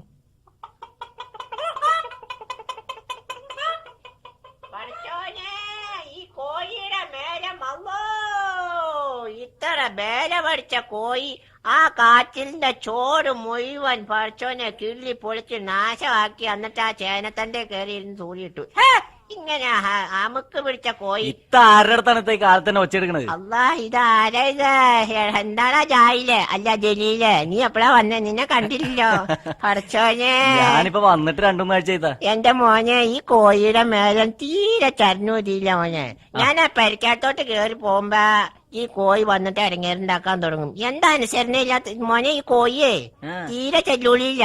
ബാ ബാ ബാ എന്ന് പറഞ്ഞു കഴിഞ്ഞാ കോഴി നേരെ അങ്ങോട്ട് പോകും. പോ പോ പോ എന്ന് പറഞ്ഞു കഴിഞ്ഞാ കോഴി ഇങ്ങോട്ട് വരും. അതെന്തത്തെ കോഴി ഇങ്ങനെ അനുസരണക്കേട് കാണിക്കണത്? അനുസരണക്കേട് കാണിക്കണ അല്ലാടാ ഉള്ള ബാ ബാ ബാ എന്ന് വിളിക്കണത് അപ്പുറത്തെ ആളല്ലേ, അപ്പുറത്തെ ആളുടെ കോഴിയല്ലേ. അപ്പൊ ബാബാ എന്ന് വിളിക്കുമ്പോ കോഴി അങ്ങോട്ട് പോകും. അങ്ങേര് പോ പോ എന്ന് പറയുമ്പോ കോഴി ഇങ്ങോട്ട് വരും. അത് ശരി. അപ്പൊ അത് ഇത്താടെ കോഴിയല്ല അല്ലേ? അല്ല, ഞമ്മക്ക് കോഴിയില്ലല്ലോ. കോഴിയൊക്കെ ഇവിടെ തീർന്നില്ലേ? ഒരടിയന്തരത്തോടു കൂടി സർവത്ര കോഴിനെ വെട്ടിച്ചു കുത്തിന്നില്ലേ? ഇത്തതേ ഈ കോഴിക്കൂട്ടിൽ എന്താ പൂച്ച കയറി കിടക്കണത്? ആ, കോഴിക്കൂട്ടില് പൂച്ച കയറി കിടക്കണ എന്താന്നറിയാവോ മോനെ? എലീനെ പേടിച്ചിട്ടാ. പാവം എലികളെ. ഇപ്പോഴത്തെ എലികളെന്ന് പറഞ്ഞ പൂച്ചക്ക് വലിയ പേടിയാ. ഈ സന്ധ്യാസമയത്ത് കോഴി വീണ് എന്താണത്? ആ, അത് സാധാരണ കോഴിയല്ല മോനെ. സാധാരണ കോഴി രാവിലെ അല്ലേ കൂണത്. ഇത് സന്ധ്യാസമയത്താ കൂണ. കാരണം എന്താന്നറിയാവോ? ഇത് അമേരിക്കൻ കോഴിയാ. അമേരിക്കൻ കോഴിയാ? ആ, അപ്പുറത്തെ ആ പെണ്ണും അമേരിക്കയിൽ നിന്ന് വന്നപ്പോ കൊണ്ടുവന്നതാ. കാരണം എന്താന്ന് വെച്ചാ അമേരിക്കൻ കോഴിയുടെ പ്രത്യേകത എന്താന്നറിയാവോ? ഇവിടെ പകലാവുമ്പോ അവിടെ രാത്രിയല്ലേ. അപ്പൊ നേരെ തലയിരിഞ്ഞു പോയതാണ്. അപ്പൊ ഇനി കൊറേ കാലം ഇവിടെ കേരളത്തിൽ ജീവിച്ചു കഴിയുമ്പോ ശരിയായിക്കോളും. കംപ്ലീറ്റ് പഠിച്ചു വരാനുണ്ട്. ഇത്താക്ക് നല്ല വിവരാണ്. എന്റെ മോനെ, വിവരമൊക്കെ ഉണ്ട്. വിവരത്തിന്റെ കാര്യം പറഞ്ഞപ്പോഴാണ് മോനെ ഇക്കാടെ കാര്യം ഞാൻ ഓർത്തുപോയത്. അല്ലാ പടച്ചോനെ, എങ്ങനത്തെ മനുഷ്യനായിരുന്നു. ഉയരം കുറവാണെങ്കിലും നല്ല വിവരമുള്ള മനുഷ്യനല്ലായിരുന്നോ? ഞാൻ പറഞ്ഞത് അബദ്ധമല്ല. അല്ലാ, എങ്ങനെ ഇടിക്കാണ്ടിരിക്കും മക്കളെ? നെഞ്ചത്തിട്ട് ഇടിച്ച് അവിടെയൊക്കെ നിരപ്പാക്കല്ലേ? അല്ലോ എന്റെ മോനെ, ഇരുന്നരിയുടെ ചോറ് ഇരുന്ന ഇരിപ്പിന് തിന്നണ മനുഷ്യനല്ലായിരുന്നോ? ഓർക്കുമ്പോ സഹിക്കാൻ പറ്റണില്ല മോനെ. അല്ലാ പടച്ചോനെ, എന്ത് കളറുള്ള മനുഷ്യനായിരുന്നു. നല്ല ആനയുടെ കളറല്ലായിരുന്നോ? അല്ലാ മോനെ, പോയില്ല പോലെ പൊന്നാങ്കട്ട. എന്ത് സൗന്ദര്യമുള്ള മനുഷ്യനായിരുന്നു. മുഖത്ത് നോക്കി കഴിഞ്ഞാൽ നിലത്ത് തുപ്പാൻ തോന്നുമായിരുന്നോ? പോയല്ലോ പൊന്നാങ്കട്ട എന്റെ മോനെ. നിനക്കറിയാവോ, ഈ നിക്കണ വരിക്കപ്ലാവ് ഇക്കാടെ ഓർമ്മയ്ക്കായിട്ട് ഞാൻ വെള്ളം ഒഴിച്ചു കൊടുത്ത് വളർത്തുന്നതാണ്. അതെന്താ വരിക്കപ്ലാവ് വളർത്തണത്? എന്ത് അനുഭവ ഗുണമുള്ള വരിക്കപ്ലാവാണെന്ന് നിനക്കറിയാവോടായത്? അനുഭവ ഗുണമുള്ള വരിക്കപ്ലാവാ? എങ്ങനെ? പിന്നെ ഇതിന്റെ അകത്ത് ഒരു ചക്ക ഇക്കാടെ നിർഗന്ധലയിൽ വീണല്ലേ ഇക്ക മയ്യത്തായത്. ഒരു ചക്ക ഇടാൻ വേണ്ടി പ്ലാവിന്റെ മുകളിലോട്ട് കയറിയതാണ്. കുറച്ചു നേരം കഴിഞ്ഞപ്പോ ദേ വരണു മോനെ, ഒന്നിനു പകരം 2 ചക്ക. എന്തിനാണ് മനുഷ്യ 2 ചക്ക ഇട്ടതെന്നും പറഞ്ഞ് ഞാൻ ഭയക്കും ചീത്തയും പറഞ്ഞ് പ്ലാവിന്റെ ചോട്ടിലോട്ട് ഓടിച്ചെന്ന് നോക്കുമ്പോ മോനെ, എന്താ ചക്ക ഒന്നേ ഉള്ളൂ. മറ്റത് ഇക്കായായിരുന്നൂടാ. പടച്ചോനെ, ചക്ക വീണപ്പോ ഇക്കാക്ക് ബോധമുണ്ടായിരുന്നിത്താ? അത് പിന്നെ പണ്ടേ ഇല്ലായിരുന്നല്ലോ എന്റെ പൊന്നു മക്കളെ. അങ്ങേരുടെ മയ്യത്ത് കാണാൻ വേണ്ടി എന്തോരം ജനായിരുന്നു. അവസാനം ഇക്കാടെ മയ്യത്തൊക്കെ അടക്കി ഇക്കാടെ നെഞ്ചത്ത് വീണ ചക്ക എല്ലാരും കൂടി തിന്ന് തീർത്ത് കുശാലായിട്ടല്ലേ ഓരോരുത്തർ അവരവരുടെ വീട്ടിലോട്ട് പോയത്. അടച്ചോനെ, അതുകൊണ്ട് പിന്നെ അടിയന്തരം ഒന്നും പ്രത്യേകിച്ച് നടത്തേണ്ട വന്നില്ല. അതെന്താ അടിയന്തരം നടത്തായിരുന്നത്? പിന്നെ എന്താ അടിയന്തരം നടത്താനാണ് മോനെ? ആന പോലത്തെ ചക്ക നാട്ടുകാർ മുഴുവൻ തിന്നു തീർത്തില്ലേ? ഒറ്റ ചക്കച്ചോള പോലും ഞമ്മക്ക് തരാതെ ഞമ്മക്ക് പിന്നെ തിന്നാൻ പറ്റുമോ? അല്ലാ എന്റെ പൊന്നു മക്കളെ, നീ എന്നാണ് മോനെ കുവൈറ്റിന്ന് വന്നത്? നീ എന്നാ കുവൈറ്റിന്ന് വന്നത്? ഞാനിപ്പോ വന്നിട്ട് 2-3 ആഴ്ചയായി. അതെ പടച്ചോനെ, അവിടെ തീയും പുകയൊക്കെ അരിയൊക്കെ പിടിച്ച് നീ ആകെ കറുത്തു പോയില്ലോടാർക്കാ. നിന്നെ കണ്ടിട്ട് മനസ്സിലായില്ലോ. ഞാൻ പണ്ടും കറുത്തല്ലായിരുന്നു. നീ കറുത്തുപോയി. വെളുക്കാനൊരു വയ്യുണ്ട് കേട്ടോ. വെളുക്കാൻ വേണ്ടി ഒരു മരുന്ന് പറഞ്ഞുതരാം. എന്ത് സാധനത്താ? ഉജാല. ഉജാല എന്ന് പറഞ്ഞൊരു സാധനം ഉണ്ട്. അതിന്റെ അകത്ത് മുങ്ങി കുളിച്ചാ മതി. വേണമെങ്കിൽ കുറച്ച് കുടിച്ചോ, 2-3 കുപ്പി. വയറും വെളുത്ത് കിട്ടും. പിന്നെ ഇത് ആരാ പറഞ്ഞത്? അധികം കുടിക്കാൻ നിൽക്കണ്ട കേട്ടോ, കുടുംബം വെളുത്തു പോകും. കാരണം ഇത് മേടിച്ച് കളഞ്ഞ പൈസയൊക്കെ കളഞ്ഞാലേ. എടാ മോനെ, ഇപ്പൊ കുവൈറ്റ് രാജ്യത്തിന്റെ കരിയും പുകയൊക്കെ പിടിച്ച് കറുത്തു പോയാലും ഇപ്പൊ കുവൈറ്റിന്റെ പേര് മാറ്റി എന്നൊക്കെ പറഞ്ഞായിട്ടില്ലോ. എന്താക്കിന്ന് പിന്നെ? കുവൈറ്റിന്റെ പേര് മാറ്റി. അവിടെ കറുത്തു പോയതാരണം കൂ വൈറ്റ് മാറ്റിട്ട് കൂ ബ്ലാക്ക് ആക്കി എന്ന് പറഞ്ഞാട്ടു. ഇത്താടെ അർത്ഥം ഇത് ആരാ പറഞ്ഞത്? മോനെ, ഞാൻ സർവത്ര BBC ന്യൂസും കേട്ടോണ്ടിരിക്കണല്ലേ. എനിക്ക് ഇവിടെ ഇരുന്ന സർവത്ര വിവരം അറിയാം. എന്നാലും എന്റെ മോനെ, നീ അവിടെ ആയിരുന്നപ്പോ ഞങ്ങൾ എന്തോരം തീ തിന്നൂന്ന് നിനക്കറിയാവോ? അല്ലാ പടച്ചോനെ, എന്തു പറ്റിത്താ? നീ തന്നെ കുവൈറ്റില് യുദ്ധത്തില് മരിച്ചു എന്നും പറഞ്ഞ് ഞാനും നിന്റെ ഉമ്മായും കൂടെ കൂടി ചിരിച്ചിരിച്ച് അല്ല കരഞ്ഞ് കരഞ്ഞ് കരഞ്ഞ് കരഞ്ഞ് കരഞ്ഞ് കണ്ണിലും വെള്ളമില്ല, കുടിക്കാൻ പൈപ്പിലും വെള്ളമില്ല. ആകെ ഇടങ്ങേറായി. കറണ്ടും ഇല്ല, പവർ കട്ടയായി. അങ്ങനെ ആകെ ഇടങ്ങേറായി പോയി മോനെ. പറിച്ചോനെ, അതൊക്കെ ഇരിക്കട്ടെ. ഇത്താടെ മൂത്ത മോനിപ്പോ എന്ത് ചെയ്യണ്? അവൻ കുടുംബം വെളുപ്പിക്കാൻ നടക്കുമല്ലേ. ഇപ്പൊ പുള്ളി ഇപ്പൊ അലവലാതെയായിട്ട് തന്നെ നടക്കാനല്ലേ? അവനെ കൊണ്ടൊരു കുഴപ്പമില്ല. അവൻ കുടുംബം വെളുപ്പിക്കാൻ നടക്കുവാന്നേ. ബൈറ്റ് വാഷ് ചെയ്യാനേ. ബൈറ്റ് വാഷ് ചെയ്യാൻ നടക്കുക. സർവത്ര വീടും അവൻ വെളുപ്പിച്ചു കൊടുക്കും. അത് പറഞ്ഞപ്പോഴാണ് ഞാൻ ഓർത്തത്, ഇത്താടെ വീടിന്റെ കറണ്ട് കണക്ഷൻ ഒക്കെ കിട്ടിയിട്ട് വയറിങ്ങിന്റെ പണി എന്തായി? വയറിംഗ് ഒക്കെ കഴിഞ്ഞു കഴിഞ്ഞപ്പോ എന്റെ മോനെ വയറ് കത്തിപ്പോയി. വയറ് കത്തിപ്പോയി മോനെ. അത് ചിലപ്പോ മോശം വയറിട്ട് ചെയ്തുകൊണ്ടായിരിക്കും അത് കത്തിപ്പോയത്. എടാ പുള്ളേ, ആ വയറ് കത്തിയ കാര്യമല്ല ഞാൻ പറഞ്ഞ. വയറിങ്ങിന്റെ ചാർജ് കേട്ടപ്പോ ഞമ്മടെ വയറ് കത്തിപ്പോയെന്നാണ് പറഞ്ഞത്. പക്ഷോനെ, നിന്റെ ബാച്ച് ഭയങ്കര ബാച്ചല്ലോടാ മോനെ. ഇത് ടൈറ്റാൻ ബാച്ചല്ലേടാ പുള്ളേ. അത് ഇത്താക്ക് എങ്ങനെ മനസ്സിലായി? അത് കണ്ടറിയാൻ പാടില്ലേ? ടൈറ്റ് ആയിട്ട് കിടക്കണ കണ്ടറിയാൻ പാടില്ലേ ടൈറ്റാൻ ബാച്ചാന്ന്? ഇതൊക്കെ മനസ്സിലാക്കാൻ എളുപ്പമുള്ളൂ മോനെ. ബാച്ചുകളെ കുറിച്ച് തന്നെ ഒരു ഗ്രന്ഥമുണ്ട്, അത് വായിക്കണം. ഇപ്പൊ സൈക്കിൾ 5 എന്ന് പറഞ്ഞ ഒരു ബാച്ച്. ടൈറ്റാൻ ബാച്ച് പൊതുവെ ഇങ്ങനെ ടൈറ്റ് ആയിരിക്കും. സൈക്കിൾ 5 എന്ന് പറഞ്ഞ വാച്ച് എന്ന് പറഞ്ഞാൽ ഈ സൈക്കിളെ പോണ പിള്ളേർക്ക് കെട്ടാനാണ്. എവിടെങ്കിലും ഉരുണ്ട് വീണാലും ഒന്നും പറ്റൂല. ഇത്താക്ക് ഭയങ്കര ലോക വിവരമാണ്. എടാ മോനെ, നീ എന്നാ വിചാരിച്ച എന്നെ കൊണ്ട്? എന്നാ ഞാനൊരു കാര്യം ചോദിക്കട്ടെ. എന്താണ് ഈ 5 സ്റ്റാർ ഹോട്ടൽ എന്ന് പറഞ്ഞാൽ? 5 സ്റ്റാർ ഹോട്ടൽ എന്ന് പറഞ്ഞു കഴിഞ്ഞാൽ അവിടുന്ന് ചായ കുടിച്ചു കഴിയുമ്പോ ബില്ല് കിട്ടുമ്പോ നമ്മള് നക്ഷത്രം 5 എണ്ണിപ്പോവും. അതാണ് 5 സ്റ്റാർ ഹോട്ടൽ എന്ന് പറഞ്ഞത്. പിന്നെ ഈ 5 സ്റ്റാർ ഹോട്ടലിലെ ആളുകൾ ഉണ്ടാക്കുന്ന സാധനമാണ് ഈ 5 സ്റ്റാർ ചോക്ലേറ്റ്. അത് ചായ കുടി കഴിയുമ്പോ ഓരോന്നും കൊടുക്കും. അതിനും വേറെ പൈസ. അതിനും അപ്പൊ തന്നെ ബില്ല് കിട്ടും. പിന്നെ നമ്മൾ 5 നക്ഷത്രം എണ്ണും. അങ്ങനെ നക്ഷത്രം എണ്ണി തലയിറങ്ങി വീണു. പിന്നെ ഇപ്പൊ നമ്മളെ ഇവിടെ ഒന്നും ഇല്ലാട്ടോ ഈ 5 സ്റ്റാർ ഹോട്ടൽ. ഇന്ത്യയിലില്ല, ബോംബെയിൽ ഒരെണ്ണമുണ്ടെന്നാ കേട്ടത്. ഇത്ത സാക്ഷരതാ ക്ലാസ്സിലൊക്കെ പോയി തുടങ്ങിയില്ലേ? ഉമ്മന്റെ അടുത്ത് പറഞ്ഞു. അത് മോനെ, സാക്ഷരതാ ക്ലാസ്സിൽ പോയി കംപ്ലീറ്റ് ഏതാണ്ടൊക്കെ പഠിച്ചിട്ടുണ്ട് ഏറെക്കുറെ. കംപ്ലീറ്റ് പഠിച്ച? പിന്നെ അഡ്രസ് എഴുതാനും എഴുത്ത് എഴുതാനും അക്ഷരമാലയും പഠിച്ചില്ല. ബാക്കിയൊക്കെ പഠിച്ചിട്ടുണ്ട്, ഏതാണ്ടൊക്കെ ആയിട്ടുണ്ട്. അപ്പൊ പിന്നെന്താ ഇത്ര വലിയ പഠിച്ചത്? ഇതൊക്കെ പത്രം വായിക്കാൻ അറിയോ? പിന്നെ പത്രം വായിക്കാൻ ഏത് പോലീസുകാർക്കും അറിയാൻ പാടില്ലേ? പിന്നെ എന്ന് ഇതൊന്നും വായിച്ചേ? ഇതൊന്നും വായിച്ചേ? ഇത് ഞാൻ വായിക്കാം. ഈ വലുതായിട്ട് എഴുതിയേക്കണല്ലേ. വയറ്റിലുള്ള നേഴ്സിന് വരനെ ആവശ്യമുണ്ട്. എന്താന്ന് ഒന്നുകൂടി വെച്ചേ? വയറ്റിലുള്ള നേഴ്സിന് വരനെ ആവശ്യമുണ്ടെന്ന്. എന്റെ പൊന്നിത്ത, ഇത് വയറ്റിലുള്ള നേഴ്സിനല്ല, കുവൈറ്റിലുള്ള നേഴ്സിന് വരന ആവശ്യമുണ്ടെന്നാണ്. എന്റെ ഈ പത്രക്കാരുടെ ഒരു തെറ്റിന്റെ കാര്യം. എന്നാ അത് പോട്ടെ, ഇതൊന്നും വായിച്ചേ. എന്തെന്നാണിത്? മന്ത്രിയാകാൻ അതൊന്നും വെച്ചേ. എങ്ങനെ? ഇത് ഞാൻ പറയാം. മന്ത്രിയാവാൻ വേണ്ടി ചാവാനും തയ്യാറാണ്. എന്ത് ഈ കേക്കണ പടച്ചോനെ? ഒന്നും കൂടി വായിച്ചേ. മന്ത്രിയാവാൻ വേണ്ടി ചാവാനും തയ്യാറാണ്. ഇപ്പോഴത്തെ കാലത്ത് മന്ത്രിയാവാൻ വേണ്ടി എന്തും ആളുകളെ സഹിക്കും. പിന്നെ മന്ത്രിയാവാന്ന് പറഞ്ഞാൽ നിസാര പണിയാണോ മോനെ? നാറിപ്പണിയല്ലേ? അതല്ല എഴുതിയേക്കണത്. മന്ത്രിയാകാൻ ചവാനും തയ്യാറാണെന്നാണ്. ചവാൻ എന്ന് പറഞ്ഞ ഒരു മന്ത്രിയുടെ പേരാണ്. അത് മോനെ അച്ചടിപ്പിശാചാണത്. ഇത് നോക്കിയ മോനെ, എന്താ? ഡൽഹിയിൽ നിന്ന് തീവാരി കേരളത്തിലെത്തി. പടച്ചോനെ, ഡൽഹിയിൽ നിന്ന് തീ വാരിക്കൊണ്ട് കേരളത്തിലേക്ക് വന്നു. അത് ആരാ മോനെ തീയും വാരിക്കൊണ്ട് വന്നത്? ഒന്ന് വായിച്ചേ മോനെ, വായിച്ചേ. എന്റെ പൊന്നിത്ത, ഇത് തിവാരി എന്ന് പറഞ്ഞ ഒരു മന്ത്രിയുടെ പേരാണ്. ആ പുള്ളി ഇവിടെ ഡൽഹിയിൽ നിന്ന് ഇവിടെ കേരളത്തിൽ എത്തിയെന്ന്. അയാൾ എന്തിനാ തീയും വാരിക്കൊണ്ട് വന്നത്? തിവാരി എന്ന് മന്ത്രിയുടെ പേരാണ് ഇത്ത. തീവാരി അല്ല അല്ലേ? തിവാരി. അത് ശരി. ഇതാ ഷെൽഫിലിരിക്കുന്ന പുസ്തകം ഏതാണ്? അത് മോനെ അത് ടോൾസ്റ്റോയുടെ പുസ്തകമാണ്. ടോൾസ്റ്റോയുടെ. ഇത്ത ഈ പുസ്തകം വായിക്കൂ? പിന്നെ ഇതിന്റെ അകത്ത് കംപ്ലീറ്റ് പടമല്ലേ, കംപ്ലീറ്റ് വായിക്കാനുണ്ട്. എന്നാൽ ഇത്തൊരു കാര്യം ചോദിക്കട്ടെ, ഈ ടോൾസ്റ്റോയ് എന്ന് പറഞ്ഞ ആരാ? ടോൾസ്റ്റോയിനെ കുറിച്ച് നിനക്കറിയാൻ പാടില്ലടാ. നീ ഗൾഫിലൊക്കെ പോയിട്ട് ടോൾസ്റ്റോയിനെ കുറിച്ച് ഇതുവരെ മനസ്സിലാക്കിയിട്ടില്ലേ? എടാ മോനെ, ഇംഗ്ലണ്ടില് ഒരു പാലത്തിന്റെ ചോട്ടിൽ നിന്ന് ടോള് പിരിച്ചോണ്ടിരുന്ന ഒരു കൊച്ചു പയ്യനിലേടാ മോനെ ടോൾസ്റ്റോയി. ടോളും പിരിക്കും പഠിത്തവും നടത്തും. അങ്ങനെ പഠിച്ച് വലിയ ആളായി. അങ്ങനെ ടോൾസ്റ്റോയിന്ന് പേരും കിട്ടി. ഇപ്പൊ തന്നെ നിനക്കറിയാവോ, ഇപ്പഴത്തെ മലയാളത്തിലെ ഒരു കവിയുണ്ട് വള്ളത്തോൾ. വള്ളത്തോളിനെ കുറിച്ച് നിനക്കറിയാവോ? അങ്ങേര് വള്ളവും തോളയിൽ വെച്ചോണ്ട് പുഴയുടെ അക്കരെ ഇക്കരെ നടന്ന് പഠിച്ച ആളാണ് വള്ളത്തോള്. പഠിച്ചവന് അയാളൊക്കെ അധ്വാനത്തിന്റെ ആണ്. അയാളങ്ങോട്ട് കേറിപ്പോയി, രക്ഷപ്പെട്ടു പോയിട്ടുണ്ട്. അത് ശരി, അങ്ങനെയാണല്ലേ. പിന്നെ അതുപോലെ തന്നെ വേറെ ഒരാളുണ്ട്, തുഞ്ചത്ത എഴുത്തച്ഛൻ. തുഞ്ചത്തെ എഴുത്തച്ഛൻ. പുള്ളിനെ പറ്റി അഭിപ്രായം എന്താ?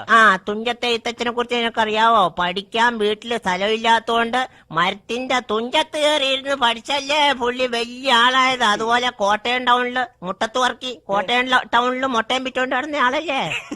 അതോ ചെറിയ എല്ലാരും വലുതായിട്ടുള്ളൂ. പിന്നെ അതുപോലെ തന്നെ ചങ്ങമ്പുഴ ഇതുപോലെയൊന്നും അല്ല കേട്ടോ. പുള്ളിക്കാരൻ എന്ന് പറഞ്ഞാൽ നല്ല പൈസക്കാരനായിരുന്നു, നല്ല ബിസിനസ്സുകാരനായിരുന്നു. അപ്പൊ അവര് ഭൂടമളായിരുന്നല്ലേ? ഭൂമിയൊന്നുമില്ല അവർക്ക്, ഭൂമിയൊന്നും സ്വന്തമായിട്ടില്ല. അവർക്ക് പുഴയാണ്, പുഴയുടെ കച്ചവടമാണ് കംപ്ലീറ്റ്. ഇപ്പൊ ഈ കേരളത്തിലുള്ള കംപ്ലീറ്റ് പുഴകളും പുള്ളി വിറ്റതല്ലേ. ചങ്ങമ്പുഴയുടെ വകയല്ലായിരുന്നു, പുള്ളിയുടെ അപ്പന്റെയും വകയായിരുന്നു. പിന്നെ മൂവാറ്റുപുഴ, തൊടുപുഴ, ആലപ്പുഴ എന്നൊക്കെ പറഞ്ഞ് ഇയാൾ കവിത എഴുതാൻ തന്നെ കാരണം അതല്ലേ മോനെ. ഓരോ സ്ഥലത്തെ പുഴയും കൂടി വിൽക്കുമ്പോഴത്തേക്കും ഇയാൾ ഒരു ഇതങ്ങോട്ട് എഴുതും, കവിത അങ്ങോട്ട് എഴുതും. ഇപ്പൊ തന്നെ ഈ കവിത, 1000 പാദസോരങ്ങൾ കിലുങ്ങി ആലുവാപ്പുഴ പിന്നെയും ഒഴുകി. ആലുവാപ്പുഴ വിറ്റിപ്പോ സങ്കടത്തിൽ അയാൾ പാടിയതാണ്. അതുപോലെ തന്നെ ഇയാള് കൈതപ്പുഴ നല്ല ലാഭത്തിന് വെക്കാൻ പറ്റി. അതുകൊണ്ട് കൈതപ്പുഴ കായലിലെ ഓഹോ ഓഹോ എന്ന് പറഞ്ഞോളൂ പാടിയ പാട്ടാണ്. അതുകൊട്ടെ ഈ ഷേക്സ്പിയറിനെ കുറിച്ച് ഇതാണ് അഭിപ്രായം എന്താ? ഷേക്സ്പിയർ എന്ന് പറഞ്ഞാൽ സ്വാധീനം ഇല്ലാത്ത മനുഷ്യനാ മോനെ. സ്വാധീനം? അയാൾക്ക് സ്വാധീനം ഇല്ലോ, ഭാഷാ സ്വാധീനം ഇല്ലോ. ആര് പറഞ്ഞിത്താ? അങ്ങോട്ട് ഇംഗ്ലീഷിലെ വലിയ കവിയല്ലേ? അങ്ങേര് ഇംഗ്ലീഷിലെ കവിയായിരിക്കും, പക്ഷെ മലയാളം അറിയാൻ പാടില്ലല്ലോ. മലയാളത്തിൽ അയാൾക്കൊരു കവിത എഴുതാൻ പറ്റൂല്ലോ. അല്ലോ ഇത്ത, അത് കണ്ട ഇത്തട മോള് നബീസ് അതെ ആ വേലിക്ക പോയിരുന്ന് ഛർദിക്കണണ്ട. പടച്ചോനെ, പറഞ്ഞ പോലെ നേരാണല്ലോ. അല്ലോ അത് കുഴപ്പമില്ല മോനെ. അതെ അവിടുന്ന് കൂട്ടാൻ കട്ട് നിന്നിട്ട് ഛർദിക്കണായിരിക്കും. അവളോട് ഞാൻ എന്നും പറയാറുണ്ട്, കൂട്ടാൻ കട്ട് നിന്നാ ഛർദിക്കും. ഛർദി അല്ലല്ലോ. നേരാണല്ലോ മോനെ. ഇതാ ഛർദി അല്ലല്ലോ മക്കളെ, ഈ ഛർദി പെശകാണല്ലോ. അല്ലോ മാറി ഞാൻ പോയി തിരുമ്മി കൊടുക്കട്ടെ. നീ തിരുമണ്ട മോനെ. ഞാൻ തിരുമ്മി കൊടുത്താ നബീസൂന് ആശ്വാസം ഉണ്ടാവും. നീ തിരുമ്മി കൊടുത്താ നബീസാക്ക് ആശ്വാസം ഉണ്ടാവും, പക്ഷേ ഇത്താക്കത്ര വിശ്വാസം വരൂല മോനെ. പറച്ചോനെ, പോയില്ല മോനെ, കുടുംബത്തിന്റെ മാനം കളഞ്ഞില്ല മോനെ. ഇനി നല്ല കുടുംബത്തിൽ നിന്ന് എന്തെങ്കിലും ഒരു കല്യാണാലോചന ഇങ്ങോട്ട് വരുവോ? നബീസാടെ കാര്യം ഓർത്ത് വിഷമിക്കണ്ട, നബീസാടെ കാര്യം ഞാൻ ഏറ്റ്. എടാ പുള്ള, നബീസാടെ കാര്യമല്ല ഞാൻ പറഞ്ഞത്. കെട്ടിയോ മരിച്ച എനിക്ക് നല്ല കുടുംബത്തിൽ നിന്ന് ഒരു കല്യാണ കാര്യം വരുമോന്നാ ചോദിച്ചത്. പടച്ചോനെ, ഒരു പെണ്ണെ, അല്ലാ ഇതെങ്ങനെ പറ്റീടി മോളെ. പടച്ചോനെ, നിനക്ക് എങ്ങനെയാടി പള്ളേലായത്? നിന്നെ ആരാടി പറ്റിച്ചത്? പറ്റിച്ചതല്ല ഉമ്മ. പിന്നെ എങ്ങനെയാടി നിനക്ക് പള്ളേലായത്? എങ്ങനെയാണ് തെളിച്ചങ്ങോട്ട് പറയാടി ചെയ്താനെ? എറണാകുളത്ത് ടൂറിന് പോയപ്പോ പുത്രകാമേറ്റ് യാഗത്തിന്റെ പുകയടിച്ചതാണ് ഉമ്മ. എന്താ പടച്ച തമ്പുരാനെ. ഈ കാസറ്റ് ഇത്രയും സമയം ശ്രവിച്ച നിങ്ങൾക്കേവർക്കും ഞങ്ങളുടെ നന്ദി രേഖപ്പെടുത്തുന്നു. ഈ മിമിക്സ് മെയിൽ ഇതാ നിങ്ങളിൽ നിന്നും യാത്രയാകുന്നു.